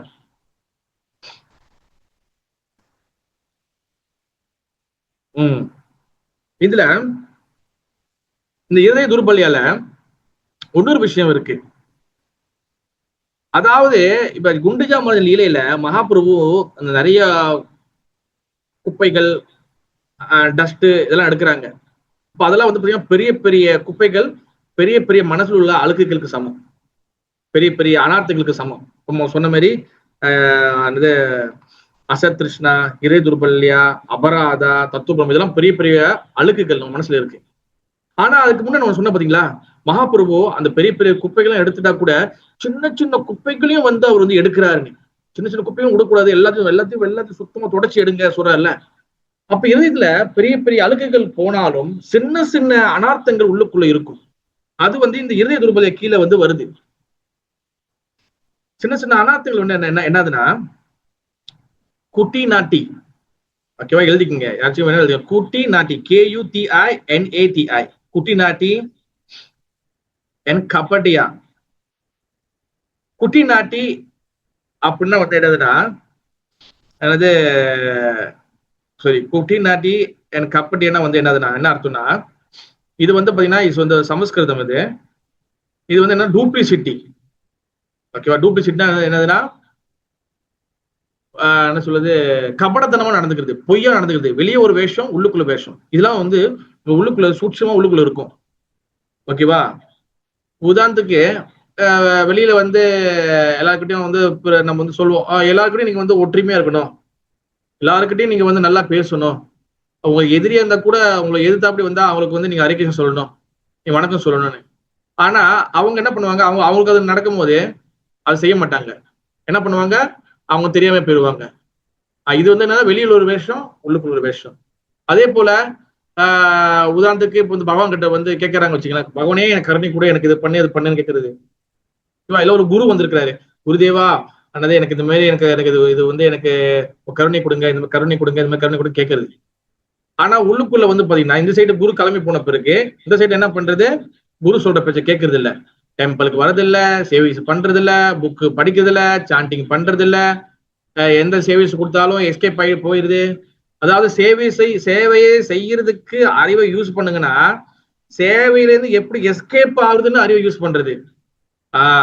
அப்ப இந்த மாதிரி எல்லாம் இருக்கும்போது இதெல்லாம் வந்து இதெல்லாம் டூப்ளிசிட்டி, இதெல்லாம் வந்து என்ன சொல்றது, கபடத்தனம், ஏமாத்துறது. பகவான் வந்து பாத்தீங்கன்னா 3 இடத்துல வளைஞ்சிருக்கிறாரு. திரிபங்க பங்கி சொல்லுவாங்க, திரிபங்க பங்கின்னு. அதாவது காலு, இடுப்பு, கழுத்து 3 இடத்துல வளைஞ்சிருக்கும். அப்ப நம்ம வந்து ஒரு இடத்துல நம்ம ஏமாத்தோம்னா பகவான் நம்மள 3 இடத்துல ஏமாத்துவாரு. எல்லாமே ட்ரிப்ளா நடக்கும் நம்மளுக்கு. நீங்க பகவான் சேவைக்கு வரல, பாத்தியா எப்படி எஸ்கேப் ஆயிட்டான் பாத்தியா, பகவான் சேவையில இருந்து வராம, நான் பாத்தியா பகவானுக்கு வந்து பாத்தியா என்னமும் ஒண்ணும் பண்ணாம நான் பாத்தியா அழகா வந்துட்டு போறேன் பாத்தியா, இதெல்லாம் ஸ்மார்ட்ல, இதெல்லாம் ஸ்மார்ட்டா யூஸ் பண்றதுல, இதெல்லாம் ஸ்மார்ட்டா டிவோடி நடந்துக்கணும்ல, அப்படி நம்ம நினைச்சுமே. ஆனா பகவான் வந்து அவரும் ஸ்மார்ட்டா நடந்துக்குவார், ட்ரிப்பிளா ஏமாத்துவார். 3 மடங்காக வந்து அழகா எங்க நம்மளுடைய பீஸை புடுங்கணும்னு சொல்லி அவருக்கு அழகா தெரியும். அங்க புடுங்கிட்டு அவர் என்ன பண்ணுவாரு, அழகா வந்து வெயிட் பண்ணுவாரு. இப்ப பாத்தியா நான் வந்து ஸ்மார்ட்டா நடந்திருக்கிறேன் அந்த மாதிரி. ஓகேவா? அடுத்து ஒண்ணு வந்து பாத்தீங்கன்னா இன்னொரு ஒரு சின்ன சின்ன குப்பைகள் சொன்ன சின்ன சின்ன அனாதை சொன்னல, அது ஒண்ணு வந்து என்னதுன்னா தோஷ திருஷ்டி. தோஷ திருஷ்டி தோஷ திருஷ்டி தோஷ திருஷ்டினா வந்து என்ன அர்த்தம்னா எல்லா இடத்திலையும் வந்து குறைகளை காண்பது. இதெல்லாம் வந்து பாத்தீங்கன்னா மனசுக்குள்ள கூட சின்ன சின்ன சின்ன சின்ன அழுக்குகள். இதெல்லாம் சின்ன சின்ன அழுக்குகள். எல்லா இடத்துலயும் குறைகளை பாக்குறது. எங்க போனாலும் அங்க குறை கண்டுபிடிக்கிறது, இங்க போனா குறை கண்டுபிடிக்கிறது, இங்க அது சரியில்லை, இங்க இது சரியில்லை. ஓகே, நான் அங்க போனா அந்த டெம்பிள்லாம் ஓகே தெரியுமா பிரபு, அங்கெல்லாம் சூப்பர், அங்கெல்லாம் பிரச்சனையே வராது. நான் இனிமேல தான் இங்க வர மாட்டேன், நான் அங்க போறேன், ஏன்னா அங்கதான் பிரச்சனை வராது. அங்க போய் 3 நாள் இருந்து பார்த்தா தெரியும், அங்கேயும் வந்து அதே பஞ்சாயத்து தான் நடக்கும். சில பேர் சொல்லுவாங்க, என்ன பிரபு இங்க வந்து ஹரே கிருஷ்ணா டெம்பிள் வந்து ரொம்ப பிரச்சனையா இருக்கு பிரபு, ரொம்ப வெளியில கோயில்லாம் பாத்தீங்கன்னா அதெல்லாம் இல்ல பிரபு, ரொம்ப ஸ்மார்ட்டா நடந்துக்குவாங்க. நான் வெளியில கோயில்ல வந்து நான் வந்து கமிட்டி மெம்பராகவும் வந்திருக்கேன். நானு அங்க போய் பாருங்க, A team, B team, C team, D team, அப்புறம் வந்து அங்க பிரச்சனை, இங்க பிரச்சனை, இந்த டீம் வந்து எல்லா இடத்துலயும் பிரச்சனை இருக்கு. நீ கிருஷ்ணர் குண்டாலும் சரி, சிவபெருமான குண்டாலும் சரி, அம்பால குண்டாலும் சரி, விநாயகர் குண்டாலும் சரி, முருகர் டெம்பிள், அது எல்லா டெம்பிளும் பிரச்சனை இருக்கு. இல்லைன்னு சொல்லி எதுவும் சொல்ல முடியுமா? முடியவே முடியாது. நம்ம என்ன பண்ணுவோம், டைலாக் பேசுவோம். நம்ம என்ன இப்ப இஸ்கான்ல கிருஷ்ண பத்தி இந்த மாதிரி நீங்க ஹரிகிருஷ்ணன் எல்லாம் நல்லவங்களா இருப்பாங்க நினைச்சேன், எல்லாம் டிவோட்டி இருப்பாங்கன்னு நினைச்சேன், ஏன் வந்து இங்கேயும் வந்து இப்படி நடக்குது? பிரபுபாத் என்ன சொல்றாரு, this society is like hospital, you all is a patient. இது வந்து மருத்துவமனை, எல்லாரும் நம்ம எல்லாமே வந்து நோயாளிகள், பேஷண்ட். பிரபுபாத் கொடுக்குற ட்ரிப்ஸ் மருந்து நம்ம ஏத்திக்கிட்டு இருக்கிறோம். நம்ம எல்லாமே சுத்தமான நல்ல டிவோட்டி இருந்தா என்னத்துக்கு இந்த பாலா போன இந்த பௌதிக உலகத்தை வந்து கஷ்டப்படணும்? வராம இதுக்கு நம்ம எல்லாம் பகவான் உலகத்துக்கு அங்க எல்லாம் ஜாலியா எல்லாம் ஆடி பாடி இருக்கு, அங்க இருந்துக்கலாமே. இங்க நல்லா ஞாபகம் வச்சுக்கோங்க, புதுசா வந்தவங்களோ இல்ல வந்து இருக்கிறவங்களும் சரி, ஹரே கிருஷ்ணால எல்லாம் நல்லது, எல்லாமே நல்லவங்க இருப்பாங்க, எல்லாமே நல்லதா இருக்கும், எல்லாமே பியூரா இருக்கும். அப்படிலாம் கிடையாது. எல்லாரும் பயிற்சி பண்ணிட்டு தான் இருக்கிறாங்க. அதனால எப்போதும் நான் சொல்லுவேன், நம்ம வந்து ஆக்சுவலி நம்ம டிவோட்டின்னு சொல்லக்கூடாது, நம்ம எல்லாமே சாதகர்கள். நம்ம எல்லாம் வந்து பாத்தீங்கன்னா பிராக்டிசிங் டிவோட்டி, நம்ம பிராக்டிஸ் பண்ணிட்டு இருக்கோம் நம்ம. புரியுதா? அப்ப நிறைய பேர் தான் சொல்லுவாங்க, என்னது குறைகள் கண்டுபிடிக்குது, இதான் வந்து என்னது தோஷ திருஷ்டி. இங்க என்ன பிரபு பிரச்சனை இருக்கு, அங்கெல்லாம் வெளியில போறோம், அங்கெல்லாம் பிரச்சனையே இல்லை பிரபு.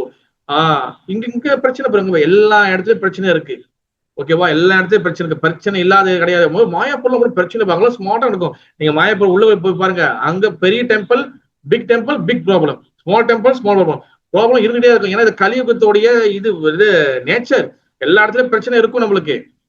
அதனால மகாபுரம் என்ன சொல்றாரு, சிசாசங்கர் 3வது ஸ்லோகம் சொல்றாரு, நேற்று கூட நான் சொன்ன பாகவதத்துல, திருநாள் அபி சுனிச்சேன தருவ சரி சொன்னா அவன மானத்தின கீர்த்தன சதாஹாரி, நீ சகித்துக் கொள்ளு, பணிவாக இரு, நீ வந்து மத்தவங்களுக்கு மரியாதை கூட, மரியாதை கொடுக்க, மத்தவங்களுக்கு மரியாதை கூட நீ மரியாதை எதிர்பார்க்காத, என் கீர்த்தனை சது, அப்பதான் நீ வந்து கிருஷ்ண பத்தி நிம்மதியா பண்ண முடியும்னு.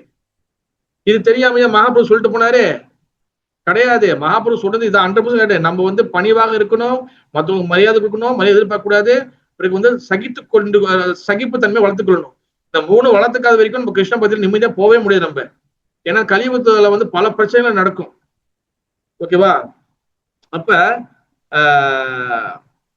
இது வந்து பாத்தீங்கன்னா இந்த கபட தன்னம் சொன்ன, குட்டி நாட்டி கபட தன்னம், அப்புறம் வந்து தோஷ தஷ்டி, இதெல்லாம் வந்து பாத்தீங்கன்னா மனதுல அதிகமான பொறாமை குணங்கள் இருக்கும் பொழுது, என்வி வந்து அதாவது பொறாமை குணம் இருக்கும் போது இந்த மாதிரி சில விஷயங்கள் வரும். அதாவது கபடதனமா நடந்துக்கிறது, கபடதனம்னா பொய்யா நடந்துக்கிறது, அப்புறம் வந்து என்னது மற்றவங்க கிட்ட குறைகள் கண்டுபிடிக்கிறது, குறைகளை மட்டும் பாக்குறது. எங்க போனாலும் இவ்வளவு நல்லது நடந்திருக்கு, அதுல இந்த நல்லது கணக்கு தெரியலையா, குறைகள் நம்ம வந்து தெரிஞ்சுக்கணும்.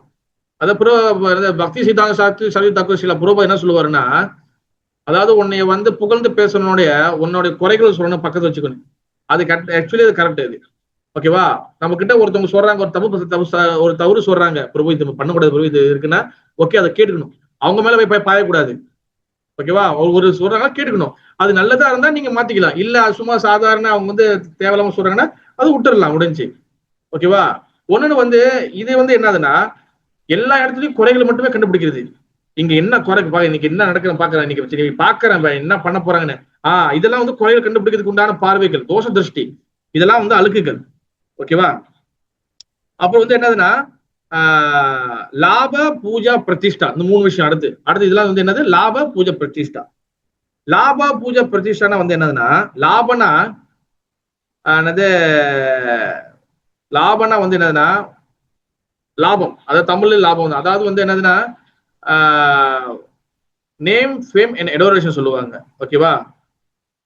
அதாவது எல்லா இடத்துலயும் வந்து ஆதாயத்தை எதிர்பார்க்கறது, எது செஞ்சாலும் ஆதாயம் எதிர்பார்க்கறது.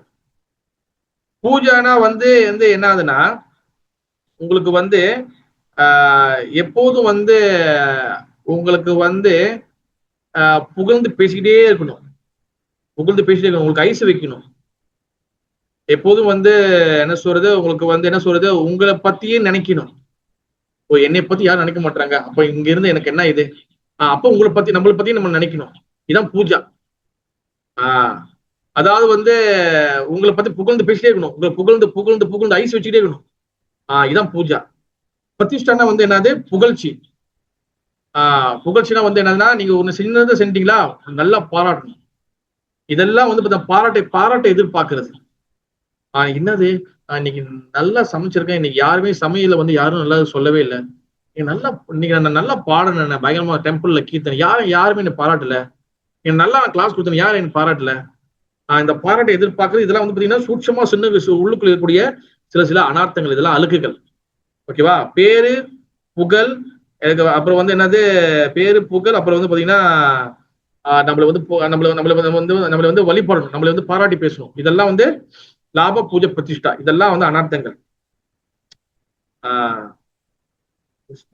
சக்தி, இதெல்லாம் வந்து என்னதுன்னா the type person attached to, ஏன் இதெல்லாம் வந்து நடக்குதுன்னா, கிருஷ்ணேத்ரா சக்தி. கிருஷ்ணேத்ரா சக்தினா வந்து என்னதுன்னா, நம்ம பகவானை விட்டு வேற விஷயங்கள்ல அதிகமான போக்கஸ் பண்ணும் போது நம்ம பக்தி பாதையில, இல்ல நம்ம பக்தியில வரக்கூட இப்பதான் வரோம், இல்லைன்னா பக்தியில வந்து வந்துகிட்டு இருக்கிறோம், இல்ல பக்தி நல்லா வந்துட்டு இருக்கோம், ஏன் பிரபு இந்த மாதிரிலாம் நடக்குது நம்ம கேள்வி இருக்கலாம். காரணம் என்னன்னா, கிருஷ்ணேத்ரா சக்தி. கிருஷ்ணேத்ரா சக்தினா என்னதுன்னா, நம்மளுடைய கவனம் வந்து நிறைய வந்து கிருஷ்ணரை விட்டு வேற விஷயங்கள் அதிகமா இருந்துச்சுன்னா, இந்த மாதிரி விஷயங்கள்லாம் நம்மளை வந்து அட்டாக் பண்ணிட்டே இருக்கும். இதான் வந்து அதோட காரணம், கிருஷ்ணேத்ரா சக்தி. ஓகேவா? இதெல்லாம் வந்து பாத்தீங்கன்னா நம்ம சொன்ன மாதிரி இருதய துர்பல்யால வருது. ஓகேவா? முதல் அபராதம் வந்து பாத்தீங்கன்னா அசத் கிருஷ்ணா. ஓகேவா? ரெண்டாவது அபராதம் இருதய துர்பல்யா. இப்ப அதுதான் இவ்வளவு பேசணும். மூணாவது வந்து பாத்தீங்கன்னா விஷமய அபராத. விஷமய அபராதா, இது வந்து மூணாவது அழுக்கு. இது வந்து என்னது, இதுல வந்து எல்லா வகையான அபராதங்களும் உள்ளுக்குள்ள வருது. இப்ப நாம ஜெபம் பண்றோம்ல, நாம ஜெபம் பண்றதுல நாம அபராதம் வருது. அப்புறம் வந்து பாத்தீங்கன்னா பக்தர்களுக்கு வந்து அவங்க குறை சொல்றது வைஷ்ணவ அபராதமும் வருது. அப்புறம் வந்து பாத்தீங்கன்னா ஒரு பகவானுடைய விக்கிரகம் வழிபாடக்கூடிய விக்கிரகம் இருக்கு, அந்த விக்கிரகம் செய்யக்கூடிய விக்கிரக அபராதமும் இருக்கு. ஒரு பகவானுடைய ஒரு புனித ஸ்தலத்துக்கு போறோம், ஒரு ஹோலி தாமுக்கு போறோம். ஓகேவா? அப்போ வந்து தாம அபராதம் இருக்கு. ஒரு தாமத்துக்கு போய் என்னென்ன செய்யக்கூடாது. இப்ப நாம அபராதம்னா 10 நாம அபராதம் இருக்கு. ஒரு நாம ஜெபம் பண்ணும் போது என்னென்ன விஷயங்கள்லாம் செய்யக்கூடாது. ஓகேவா? அதெல்லாம் நாம அபராதம். அப்புறம் விக்கிரக அபராதம் வந்து என்னது, பகவான் விக்கிரகம் ஆல்டர் திறந்திருக்கும் போது என்னென்ன விஷயங்கள் செய்யக்கூடாது. நிறைய இடத்துல அது தவறு நடக்குது. பகவான் ஆல்டர் திறந்திருக்கோம், ஆனா இவங்க பாட்டு ஒண்ணு செய்யறது, அதெல்லாம் செய்யவே கூடாது. ஓகேவா? அப்புறம் தாம அபராதம். தாம அபராதம் வந்து என்னது, ஒரு தாமத்துக்கு போறோம், ஒரு ஹோலி தாமுக்கு போறோம், இல்லைன்னா ஒரு புனித ஸ்தலத்துக்கு போறோம், அங்க போயிட்டு திருடுறது, அப்புறம் வந்து கண்ட இடத்துல வந்து பாத்தீங்கன்னா யூரின் பாஸ் பண்றது, அப்புறம் வந்து அங்க வந்து என்ன சொல்றது, தேவையில்லாத வந்து உறவுகளை அவங்க வச்சுக்கிறது, அங்க வந்து என்ன சொல்றது தவறான முறையில வந்து மத்தவங்க கிட்ட, பெண்கள்கிட்டயோ ஆண்கிட்டயும் நடக்கிறது, இதெல்லாம் வந்து தாமத்துல பண்ணக்கூடாது. இதெல்லாம் பண்ணனா இதெல்லாம் தாம அபராதம். புரியுதா? முக்கியமா வந்து தாமத்துல போயிட்டு திருடக்கூடாது. ஓகேவா? அதுவும் முக்கியமா நீங்க விருந்தாவன யாத்திரைக்கெல்லாம் போனீங்கன்னா, அந்த கோவர்தனம் பதிக்கிராமலாம் போகும்போது கோவர்தன மலை வந்து அந்த கல்லு எல்லாம் கீழே ஒரு கல்லு எடுத்து வந்தா நம்ம வீடு வந்து வச்சுக்கலாம். கோவர்தன கல்லெல்லாம் எடுக்கவே கூடாது. நான் நிறைய வாட்டி கோவர்தன கிளாஸ் சொல்லியிருக்கேன் நான். ஓகேவா? அதெல்லாம் எடுத்தீங்கன்னா மிகப்பெரிய அபராதம். நீங்க வந்து அந்த பாதையை லாஸ் பண்ணிடுவீங்க. நீங்க வந்து டைரக்ஷன் மாதிரி வேற இடத்துல போயிருவீங்க. அதெல்லாம் வந்து நீங்க செய்யவே கூடாது. இதெல்லாம் தாம அபராதத்துல வந்து சேருது இதெல்லாம். அப்புறம் வந்து பாத்தீங்கன்னா சேவா அபராதம் இருக்கு. சேவைகளை செய்யும் போது நம்ம வந்து அலட்சியமா செய்யறது, ஒரு கடுப்பா செய்யறது. ஆமா, சேவை கொடுத்துட்டாங்க, என்கிட்ட தான் வந்து கொடுக்குறாங்க, என்ன நான் ஒண்ணுதான் இழிச்சவையா, ஏன் அவங்களெல்லாம் கண்ணு தெரியாதா, இந்த மாதிரி சகிச்சுக்கிட்டு கோவப்பட்டுக்கிட்டு அப்புறம் வந்து என்ன சொல்றது, இந்த மாதிரி எல்லாம் வந்து நம்ம செய்யும் போது இதெல்லாம் சேவ அபராதம். அப்புறம் ஒண்ணுன்னு வந்து யாராச்சும் ஒருத்தவங்க பூசா கீழே இப்ப நீங்க சேவை செஞ்சிருக்கீங்க, ஒருத்தவங்க கேள்வி இருக்கிறாங்க, அவங்ககிட்ட எரிஞ்சு உழுவுறது, இது எல்லாமே வந்து சேவா அபராதம். ஓகேவா? சில சமயத்துல கோபங்கள் இருக்கும் தான், ஓகேவா? பட் அது வந்து ஓரளவுக்கு பரவாயில்ல. ஆனா நம்ம வந்து சேவையில அபராதங்களை வந்து அதிகமா பண்ணக்கூடாது. இந்த மாதிரி நிறைய அபராதங்கள் இருக்குல்ல, இது எல்லாமே சேர்த்துதான் விஷமய அபராதா. இதுவும் நம்ம மனதுக்குள்ள கூடிய மிகப்பெரிய அழுக்கு.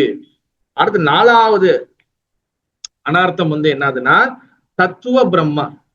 தத்துவ பிரம்மானா வந்து என்னதுன்னா பகவானுடைய தத்துவங்கள் எல்லாம் முக்கியமான தத்துவங்கள் நிறைய இருக்கு. ஓகேவா? கிருஷ்ண தத்துவம், ராதாராணி தத்துவம், மாயா தத்துவம், ஜீவ தத்துவம், சிவ தத்துவம், அப்புறம் வந்து என்னது விரா தத்துவம். இந்த மாதிரி நிறைய தத்துவங்கள், பகவான் தத்துவங்கள் நிறைய விஷயங்கள் இருக்கு. ஆனா இந்த தத்துவங்கள் விஷயங்களை ஆழமான விஷயங்களை தவறாக புரிஞ்சு கொள்றது, தப்பா நம்ம வந்து புரிஞ்சு கொள்றது, அதாவது அங்க ஒண்ணு சொல்லியிருக்கோம் நம்ம ஒண்ணு புரிஞ்சுக்கிறது, இந்த மாதிரி எல்லாம் புரிஞ்சு கொள்ளக்கூடாது. ஓகேவா? உதாரணத்துக்கு வந்து வச்சுக்கலாம், பகவான் வந்து முழுமுதற் கடவுள், கிருஷ்ணர் முழுமுதற் கடவுள். அதெல்லாம் கேட்டுட்டு இல்ல கிருஷ்ணர் வந்து 10 அவதாரத்துல வராரு, நாராயண விஷ்ணு மட்டும் தானே அவர் வந்து 10 அவதாரத்துல வரல, இப்ப விஷ்ணு தான் பெரிய கிருஷ்ணர் அதுக்கப்புறம் தான் வராரு, இந்த மாதிரி தவறா புரிஞ்சுக்கிறது. அப்புறம் வந்து என்னது ஹரே கிருஷ்ண மகாமந்திரத்துக்கு வந்து அர்த்தம் கேட்டா கிருஷ்ணர்னா கிருஷ்ணரு, ராமனா ராமரு அப்படி சொல்றது. ராமானா வந்து என்ன அர்த்தம்? ராமானா வந்து நல்லா ஞாபகம் வச்சுங்க, ராமா இப்ப ஹரே கிருஷ்ண மந்திரத்துல ஹரே கிருஷ்ணா கிருஷ்ண கிருஷ்ண ஹரே ஹரே, ஹரே ராம ராம ராம ஹரி ஹரி வருது. ஓகேவா? கிருஷ்ணாக்கு ஹரேக்கு வந்து ஹரினா என்ன அர்த்தம்? பகவானோட சக்தி. அந்த ஹரா தான் ஹரிய மதி, அது வந்து யாரு? ஸ்ரீமதி ராதாராணி. அண்ட் கிருஷ்ணா வந்து டைரக்டான ஆன்சர் தான், கிருஷ்ணானா பகவான் கிருஷ்ணர். அண்ட் ராமா வந்து என்ன அர்த்தம்னா, ராமா வந்து பாத்தீங்கன்னா 2 வகையான ஆன்சர் இருக்கு. வெறும் வந்து ராமர் மட்டுமே சொல்றது கிடையாது. ராமா வந்து பாத்தீங்கன்னா அதுல வந்து பாத்தீங்கன்னா 2 வகையான மூட் இருக்கு. ஒண்ணு வந்து ஐஸ்வர்ய பாவம், ஒண்ணுன்னு மாதுரிய பாவம். ஐஸ்வர்ய பாவத்துல ராமான்னு கூப்பிடும் போது அது வந்து ராமச்சந்திர மூர்த்தியை குறிக்குது. ஐஸ்வர்ய பாவம்னா வந்து என்னது? ஒப்புலன்ஸ், எல்லா வகையான செல்வங்களும் நிறைஞ்சது. அந்த மாதிரி எல்லா வகையான ஐஸ்வர்யங்களோட அந்த ராமான்னு கூடும்போது அது பகவான் ஸ்ரீ ராமச்சந்திர மூர்த்தி, அந்த ராமரை தசரதன் மகன் ராமச்சந்திர மூர்த்தியை குறிக்குது. ஆனா ராமா சொல்லும் போது அது மாதுரி பாவத்தை சொல்லும் போது அது பகவான் ஸ்ரீ கிருஷ்ணர் ராதா ரமணாவை குறிக்குது. ராதா ரமணானா என்ன அர்த்தம்?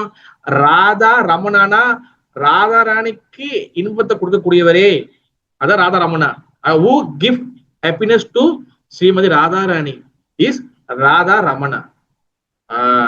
அதான் வந்து ஐஸ்வர்ய பாவம் என் மாதுரி பாவத்துக்கு இந்த 2 பேர் பிரியுது.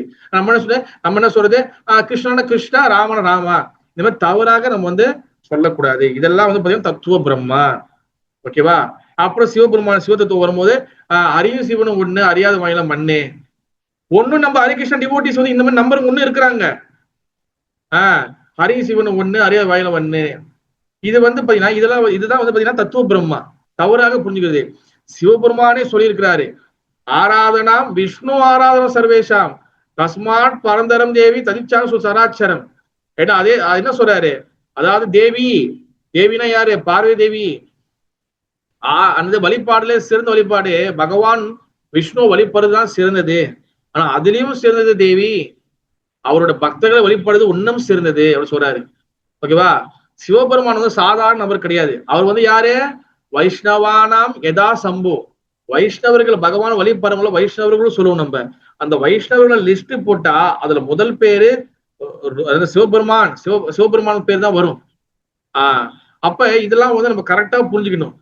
சும்மா வந்து சிவபெருமான் ஒரு கோஷ்டி, பெருமாளை கும்புறவங்க ஒரு கோஷ்டி, இந்த மாதிரி 2 தான் பிரிச்சிட கூடாது. ஓகேவா? இதுதான் வந்து பாத்தீங்கன்னா தத்துவ பிரம்மா. தத்துவங்களை தவறாக நம்ம வந்து புரிஞ்சுக்கிறது.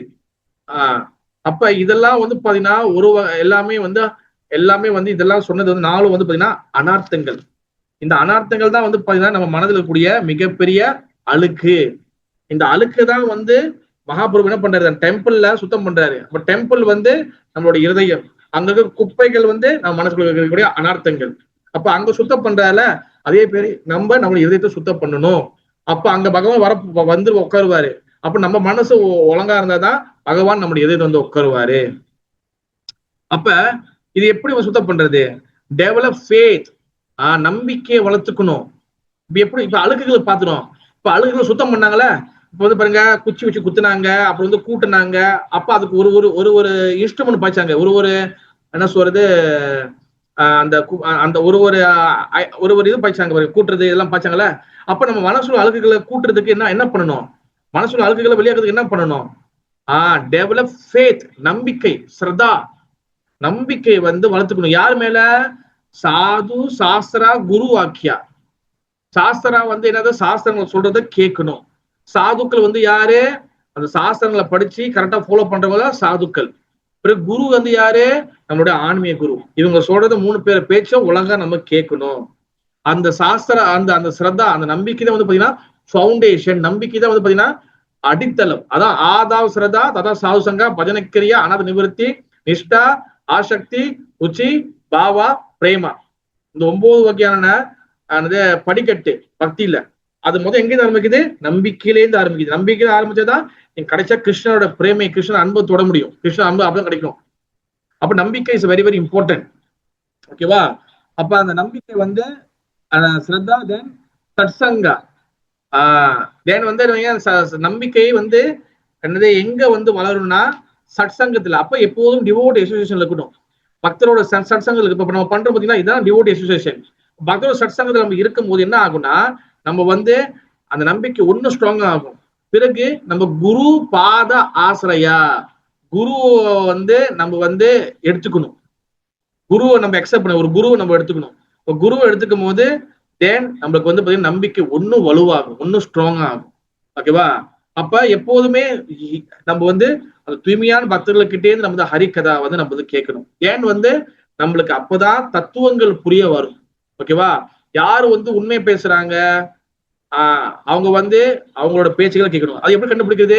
எல்லாமே சாஸ்திரத்தில் உள்ளபடி எடுத்து நம்ம பேசணும். நம்ம பேசுற மாடுலேஷன் வேணா நம்மளுக்கு வந்து நம்மளோட மொழி நடைகளை நம்மளுடைய லாங்குவேஜ் பேசிக்கலாம். ஆனா உள்ளுக்குள்ள எசன்ஸ் வந்து பாத்தீங்கன்னா சாஸ்திரத்தில் உள்ளதை மாறாம பேசணும். சும்மா வீட்டு கதைய, நேற்று உள்ள கதைய, இந்த கதைய, அந்த கதைய, நான் முந்தைய நாங்களாம் அந்த காலத்துல பிரபு, அந்த கதைலாம் இங்க வேணாம். ஒரு உதாரணத்துக்கு நம்ம சொல்லலாம், ஒரு சில விஷயங்கள் நம்ம சொல்லலாம். ஆனா ஃபுல்லா வந்து வீட்டு கதை, என் கதை, அந்த கதை, இந்த கதை எல்லாம் பேசிட்டு கடைசியா கிருஷ்ணர் வந்து சாண்டிங் பண்ண சொல்றாரு. எல்லாரும் எல்லாம் சாண்டிங் பண்ணுங்க. ஓகே, ஹரி கிருஷ்ண ஹரி போல் பிரசாதம் மகாபிரசாதி கோவிந்தே. அப்படி இல்ல, புரியுதா? தத்துவங்களை வந்து நம்ம வந்து பேசணும் நம்ம. ஓகேவா? அதுக்கு வந்து நம்ம என்ன பண்ணணும்? தத்துவங்கள் பேசணும். தத்துவம் புரியணும்னா நம்ம தூய்மையா பக்தர்கள் கேட்கணும், அவங்க சொல்றதை ஃபாலோ பண்ணணும். ஓகேவா? அப்ப தத்விதி பிரணை பார்த்தீங்கன்னா பரிபர்ஷன சேவையா உபகந்தி ஞானம் ஞானின தத்துவ தர்ஷனா. 4:34 ஸ்லோகத்தை பகவத் சொல்லப்படுது. என்னது? நம்ம வந்து ஃபர்ஸ்ட் வந்து பிரணை பார்த்தேனா வந்து என்னதுன்னா நம்ம வந்து ஒருத்தர்கிட்ட குரு கிட்ட முதல் சரணம் அடையணும். பிரணை பார்த்தேனா அப்ப சரண அடைஞ்ச பிறகு சரண அடைஞ்ச பிறகு நம்ம என்னது நம்ம சரண அடையலைன்னா என்ன ஆகணும்? ஒரு குரு கிட்ட சரண அடையலைன்னா என்னது? ஒரு குரு சொல்றத கேட்கறது. ஏன் நம்ம உலகத்துல நம்ம எப்படியோ நம்ம வாழ்ந்துக்கலாம், எப்படியோ நம்ம இருந்துக்கலாம். ஆனா நம்ம ஒரு குருவை அக்செப்ட் பண்ண பிறகு, ஒரு குருவை எடுத்த பிறகு அந்த குரு சொல்றதை கேட்கறது, குரு கொடுக்குற கட்டளைகளை பின்பற்றுறது, அவரோட பேச்சை வந்து சொல்றதெல்லாம் கேட்கறது. இதான் வந்து சரணடையுது குரு கிட்ட. அப்ப குரு கிட்ட நம்ம சரணடையலைன்னா, குரு கிட்ட நம்ம சரணாகதி அடையலைன்னா நம்மளுக்கு பணிவு வராது. ஓகேவா? ஹியூமனிட்டி, பணிவு வராது. பணிவு வந்து வரலன்னா நம்ம யாரும் சொல்றதையும் கேட்க மாட்டோம். இதெல்லாம் ஒரு பாயிண்ட் தெரியுமா? நீங்களாம் இதெல்லாம் எடுத்து வச்சுக்கணும் நீங்க. ஓகேவா? அப்ப யாரும் சொல்றதையும் நம்ம கேட்கலன்னா நம்மளுக்கு எது மேலேயும் நம்பிக்கை வராது. புரியுதா? அப்ப நம்மளுக்கு பணிவு வரலன்னா அடுத்து என்ன நடக்கும்னா அகங்காரம் அதிகமா நடக்கும். நம்மளுக்கு பணிவு இல்லைன்னா அகங்காரம் அதிகமா வரும். ஓகேவா? அப்ப இந்த சரணாகதி நம்ம குரு கிட்ட நம்ம சரணடையில, முழுசா சரணடையினாலும் நம்மளால எவ்வளவு முடியுதோ அவளுக்கு எவ்வளவு சரண அடையணும். ஓகேவா? அப்ப குரு கிட்ட நம்ம வந்து சரண அடையல, குரு கிட்ட நம்ம சரண அடையவே இல்லைன்னா, குரு கிட்ட நம்ம வந்து அவர் மதிக்கலைன்னா அவர் பேசுற ஹரிக்கதா, குரு பேச ஹரிக்கதா, புரோபாத பேசுற ஹரிக்கதா, அந்த ஆன்மீக கதைகள் நம்மளுடைய காதுக்குள்ள ஊறாது. ஏன் காதுக்குள்ள ஊறாது? நம்ம சரணாகதி இல்லை, நம்ம சரண அடையல, நம்ம அவர் நம்பலைன்னா, அவன் சரணடையிலன்னா அங்க நம்பிக்கை இல்லை. நம்பிக்கை இல்லாதவங்களோட மனசுல குருவோட வார்த்தைகள் உள்ளுக்குள்ள போகாது. யாரு கிட்ட வந்து நம்ம நம்பிக்கை இல்லையோ, சும்மா கூப்பிட்டாங்க வந்து உட்காந்துருக்குன்னா அவங்க காதுல அந்த கதை போகாது, உள்ள போகாது. சில பேர் வந்து பாருங்க, எனக்கு நிறைய அனுபவம் எனக்கும் இருக்கு. சில பேர் ஒரு என்ன பண்ணுவாங்க, ஒருத்தவங்க வந்து வேற ஒருத்தவங்க கூட்டு வந்திருப்பாங்க. அவங்க நம்பிக்கை இல்லாம சும்மா அவங்க முகத்துக்காக வந்திருப்பாங்க. ஆனா அவங்க நம்பிக்கையில சும்மா வந்து உட்காந்துருக்கும் போது அந்த அந்த விஷயம் உள்ளுக்குள்ள இறங்காது. எப்ப கிளாஸ் முடிப்பாங்க, எப்ப போலாம், என்ன எவ்வளவு நேரம் பேசுறாங்க, என்ன பேசுறாங்க புரியலையே, எப்ப முடிப்பாரு, அது உள்ள போகாது. உள்ள போக ஏன் நம்பிக்கை இல்லைங்க. ஓகேவா? அப்ப அடுத்த விஷயம் வந்து என்னன்னா பரிப்பிரச்சனைனா. பரிப்பிரச்சனைனா வந்து என்னதுன்னா சேவை செய்யணும். முதல் சரண்டரு, ரெண்டாவது சேவை செய்யணும், உழைப்பு போடணும். எப்பவுமே உழைப்பு போட்டாதான் நம்மளுக்கு வந்து அதுக்குள்ள ரிசல்ட் கிடைக்கும். அப்ப நம்ம வந்து குருக்கு வந்து நம்ம சேவை செய்யணும், குரு சொல்றது நம்ம செய்யணும், டெம்பிள்ல சேவை செய்யணும். பிறகு வந்து பரிப்பிரச்சனை சேவையா ஆனது. அடுத்து வந்து என்னன்னா நம்ம வந்து அப்பதான் வந்து கேள்வி கேட்கறதுக்கு நம்ம தயாராக முடியும். உண்மையான கேள்விகள் கேட்கறதுக்கு நம்ம தயாராக முடியும். நம்ம சேவை செய்யலனா உண்மையான கேள்விகள் நம்ம கேட்க முடியாது. ஓகேவா? அப்ப உண்மையை தெரிஞ்சவங்க அல்லது உபகாந்தி ஞானம் ஞான தத்துவ தர்ஷனா, தத்துவத்தை உணர்ந்தவங்க நம்மளுக்கு தத்துவத்தை சொல்லி கொடுப்பாங்க. அப்ப guru will teach how to do bhajana kriya. அப்ப நம்ம வந்து இந்த மாதிரி சேவைகள் செய்யும் போது, குரு கிட்ட சரண் அடையும் போது, அவரோட அறிக்கை கேட்கும் போது, அப்ப குரு நம்மளுக்கு சொல்லி கொடுப்பாரு. குரு வந்து மூலியமாக நம்மளுக்கு பல சாதுக்கள் சொல்லி கொடுப்பாங்க. பஜன கிரியை எப்படி செய்யறது, பஜன கிரியைனா வந்து என்னது, எப்படி பக்தியை வந்து அன்றாட வாழையில ஒழுங்காக நம்ம வந்து ஃபாலோ பண்றது, பக்திய டெய்லி லைஃப்ல எப்படி செய்யறது, எப்படி பூஜைகள் பண்றது, எப்படி காலைல ஏஞ்சிருக்கிறது, காலைல ஏஞ்ச பிறகு என்ன பண்ணணும், ஒரு வேலைக்கு போறவங்க என்ன பண்ணணும், ஒரு வீட்டுல இருக்கிறவங்க என்ன பண்ணணும், ஒரு ஸ்கூல் படிக்கிறவங்க என்ன பண்ணணும், எப்படி நடைமுறை வாழ்க்கையில எப்படி பக்தி பண்றது, ஒரு குடும்பஸ்தவங்க எப்படி இருக்கணும், ஒரு கல்யாணம் பண்ணவங்க எப்படி இருக்கணும், ஒரு டெம்பிள் நம்ம எப்படி சேவை செய்யறது, எப்படி ஒரு டிவோட்டி கிட்ட இன்னும் டிவோட்டி கிட்ட எப்படி பழகுறது, அப்ப உயர்ந்த டிவோட்டி இருக்கிறாங்க அவங்க எப்படி பழகுறது, நம்மளுக்கு ஈக்குவலா இருக்காங்க எப்படி பழகுறது, புதுசா வந்திருக்காங்க எப்படி பழகுறது, ஒரு தவறு செஞ்சுட்டாங்க அவங்களுக்கு எப்படி எடுத்து சொல்றது, நம்ம சொன்னா அவங்க கேட்க மாட்டாங்க அவங்களுக்கு எப்படி நம்ம டீல் பண்றது, அப்புறம் பகவான் கிட்ட வந்து எப்படி நடந்துக்கிறது, குரு கிட்ட எப்படி நடந்துக்குது, இது எல்லாத்தையும் இன்ச்சு பாய் இன்ச்சு பாய் இன்ச்சு பாய் இன்ச்சு பாய் இன்ச்சியா இதுதான் சொல்லி கொடுப்போம். இதுதான் வந்து பஜன கிரியா. இது வந்து என் குரு மூலியமா வரக்கூடிய சாதுக்கள் பக்தர்கள் இதை நம்ம சொல்லி கொடுப்பாங்க. ஓகேவா? இதெல்லாம் தெரிஞ்சுக்கணும்னா நம்ம வந்து வந்து சொன்ன மாதிரி நம்ம அந்த குரு கிட்ட புரோபாதர் கிட்ட சரணாகதி அடையணும், அவங்க சொல்றத கேட்கணும், ஜபம் பண்ணணும். பிறகு வந்து என்னது பணிவாக இருக்கணும். பணிவு இல்லைன்னா அகங்காரம் வந்துடும். பணிவை நம்ம வளர்த்துக்கணும். ஓகேவா? அடுத்து நம்ம சரணாகதி அடைஞ்சாதான் கொஞ்சமாச்சும் நம்ம சரணாகதி அடைஞ்சாதான் நம்மளுக்கு நம்பிக்கை வரும். ஓகேவா? இதெல்லாம் இல்லாம நம்மளுக்கு வந்து இந்த விஷயங்கள்லாம் வந்து நமக்கு காதுக்குள்ள வராது, உள்ளுக்குள்ள போகாது. அப்ப நமக்கு வந்து பாத்தீங்கன்னா தேவையில்லாத அனர்த்தங்க அழுக்குகள் வந்து என்னது எல்லாமே வந்து சூழி எல்லாமே வந்து வெளியாயிரும். ஓகேவா? அந்நியாபிலாச சூன்யம் ஞான கர்ம அனாவர்த்தம் ஆணுக்குலின கிருஷ்ணானுசீலம் பக்தி உத்தமம். அதாவது என்ன அர்த்தம்னா அந்நிய விலாசானா வந்து என்னதுன்னா இது உபதேச அமிர்தத்துல பக்தி ரசாமிர்த சந்துல சில ரூப கோஸ்வாமி அவர் என்ன சொல்றாருன்னா பக்தி உத்தமமான பக்தினா என்னன்னு சொல்லி சொல்றாரு. அந்நிய விலாசாத சூன்யம். அந்நிய விலாசானா வந்து என்ன அர்த்தம்னா தேவையில்லாத பௌதிக ஆசைகள். என்னது அது ஞான கர்மா அனாவிரதம். ஞானம்னா வந்து என்னது நான் முக்தி அடையணும் சொல்லி நினைக்கிறது ஞானம். கர்மானா வந்து என்னது ஒரு செயலை செஞ்சு அதுல பலனை எதிர்பார்க்கக்கூடிய மென்டாலிட்டி. இது எல்லாத்தையும் வந்து எப்ப வந்து நம்ம வந்து எல்லாத்தையும் தூக்கி போடுறோமோ ஆணுக்குள்ளியன கிருஷ்ண அனுசீலனம். ஆணுக்குள்ளிய கிருஷ்ண அனுசீலனா கிருஷ்ணருக்கு பிடிச்ச மாதிரி, கிருஷ்ணர் குருக்கு பிடிச்ச மாதிரி எப்ப நம்ம வந்து அன்பு கலந்த சேவைகள் செய்யறோமோ பக்தி உத்தமம். அதுதான் பக்தி உத்தமம். என்னைக்குமே எந்த சேவைகள் கொடுத்தாலும் அந்த டெம்பிள் பிரசிடென்டோ இல்ல டெம்பிள் அத்தாரிட்டியோ இல்ல யாரு சேவைகள் கொடுத்தாலும் அந்த சேவையை உங்களால செய்ய முடியுமே ஆனால் அதை கண்டிப்பாக நீங்க எடுத்து அதை அன்போட செய்யணும். வெறுப்பாக செய்யறது, பிடிக்காம செய்யறது, மனைவி கிட்ட செய்யறது, அப்புறம் ஏசி கிட்ட செய்யறது, இதெல்லாம் செஞ்சா பகவான் ஏற்றுக்கொள்ள மாட்டார். ஓகேவா? ஏன்னா அவருக்கு செய்யறதுக்கு சகச லட்சுமி அதாவது 1000 லட்சுமிகள் இருக்கிறாங்க அவர் சேவை செய்யறதுக்கு. ஓகேவா? நம்ம சேவை செஞ்சுதான் அவர் காப்பாத்து, அவர் அப்பதான் சாப்பிட போறாலாம் கிடையாது. ஓகேவா? நம்ம சேவையை வந்து நம்ம அன்போட செய்யணும். ஓகேவா? அதுதான் வந்து உத்தமமான பக்தி. ஓகேவா?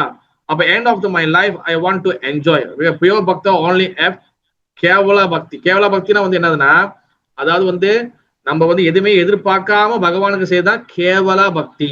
ஓகேவா? அப்ப வந்து பியோர் பக்தி not looking for any position. உண்மையான பக்தி, தூய்மையான பக்தி வந்து பாத்தீங்கன்னா எந்த வகையான எதிர்பார்ப்பும் இருக்காது. கோபியர்கள் கிருஷ்ணருக்கு பக்தி செய்யும் போது அவங்க எதுவுமே எதிர்பார்க்கல.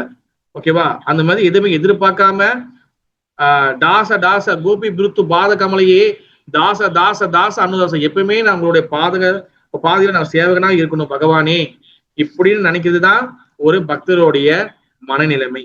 இப்படிதான் இருக்கணும். எப்பவுமே எதுவுமே எதிர்பார்க்காம பகவானுக்கு ஹை தூக்க பக்தி, சிங்கிள் பாயிண்ட் பக்தி, எதுவுமே எதிர்பார்க்காத பக்தியை நம்ம வந்து பகவான் செய்யணும். எப்பவுமே எதுவுமே எதிர்பார்க்க கூடாது. பகவானுக்கு அவருக்கு திருப்தியாக குரு திருப்திக்காக செய்யும் போது நம்ம வந்து தூய்மையான பக்திக்குள்ள நம்ம சொல்லி என்டர் பண்ணுவோம். நம்ம அப்ப இந்த குண்டிஜா மனிதன் லீலைகளுடைய கிளாஸோட கன்க்ளூஷன் வந்து என்னதுன்னா, இந்த கோயில் தான் வந்து குண்டிஜா டெம்பிள் வந்து இந்திரதோட மகாராஜோட மனைவி பேர் தான் குண்டிஜா, அவங்க பேர்ல தான் அந்த கோயில் கட்டினாரு. அப்ப அந்த கோயில் வந்து பிருந்தாவனத்துக்கு சமம். அப்ப நம்மளோட இருதயம் குண்டிஜா டெம்பிள் மாதிரி. அப்ப நம்மளோட டெம்பிள்ல அந்த டெம்பிள் எப்படி சுத்தம் பண்ணாங்களோ அதே போல் நம்மளுடைய இருதயத்தை தூய்மைப்படுத்தணும். ஓகேவா? அங்க இருக்கக்கூடிய அழுக்கு தான் நம்ம மனசுல இருக்கக்கூடிய அனார்த்தங்கள். அதுதான் நம்ம ஒண்ணு ஒண்ணா பார்த்தோம்.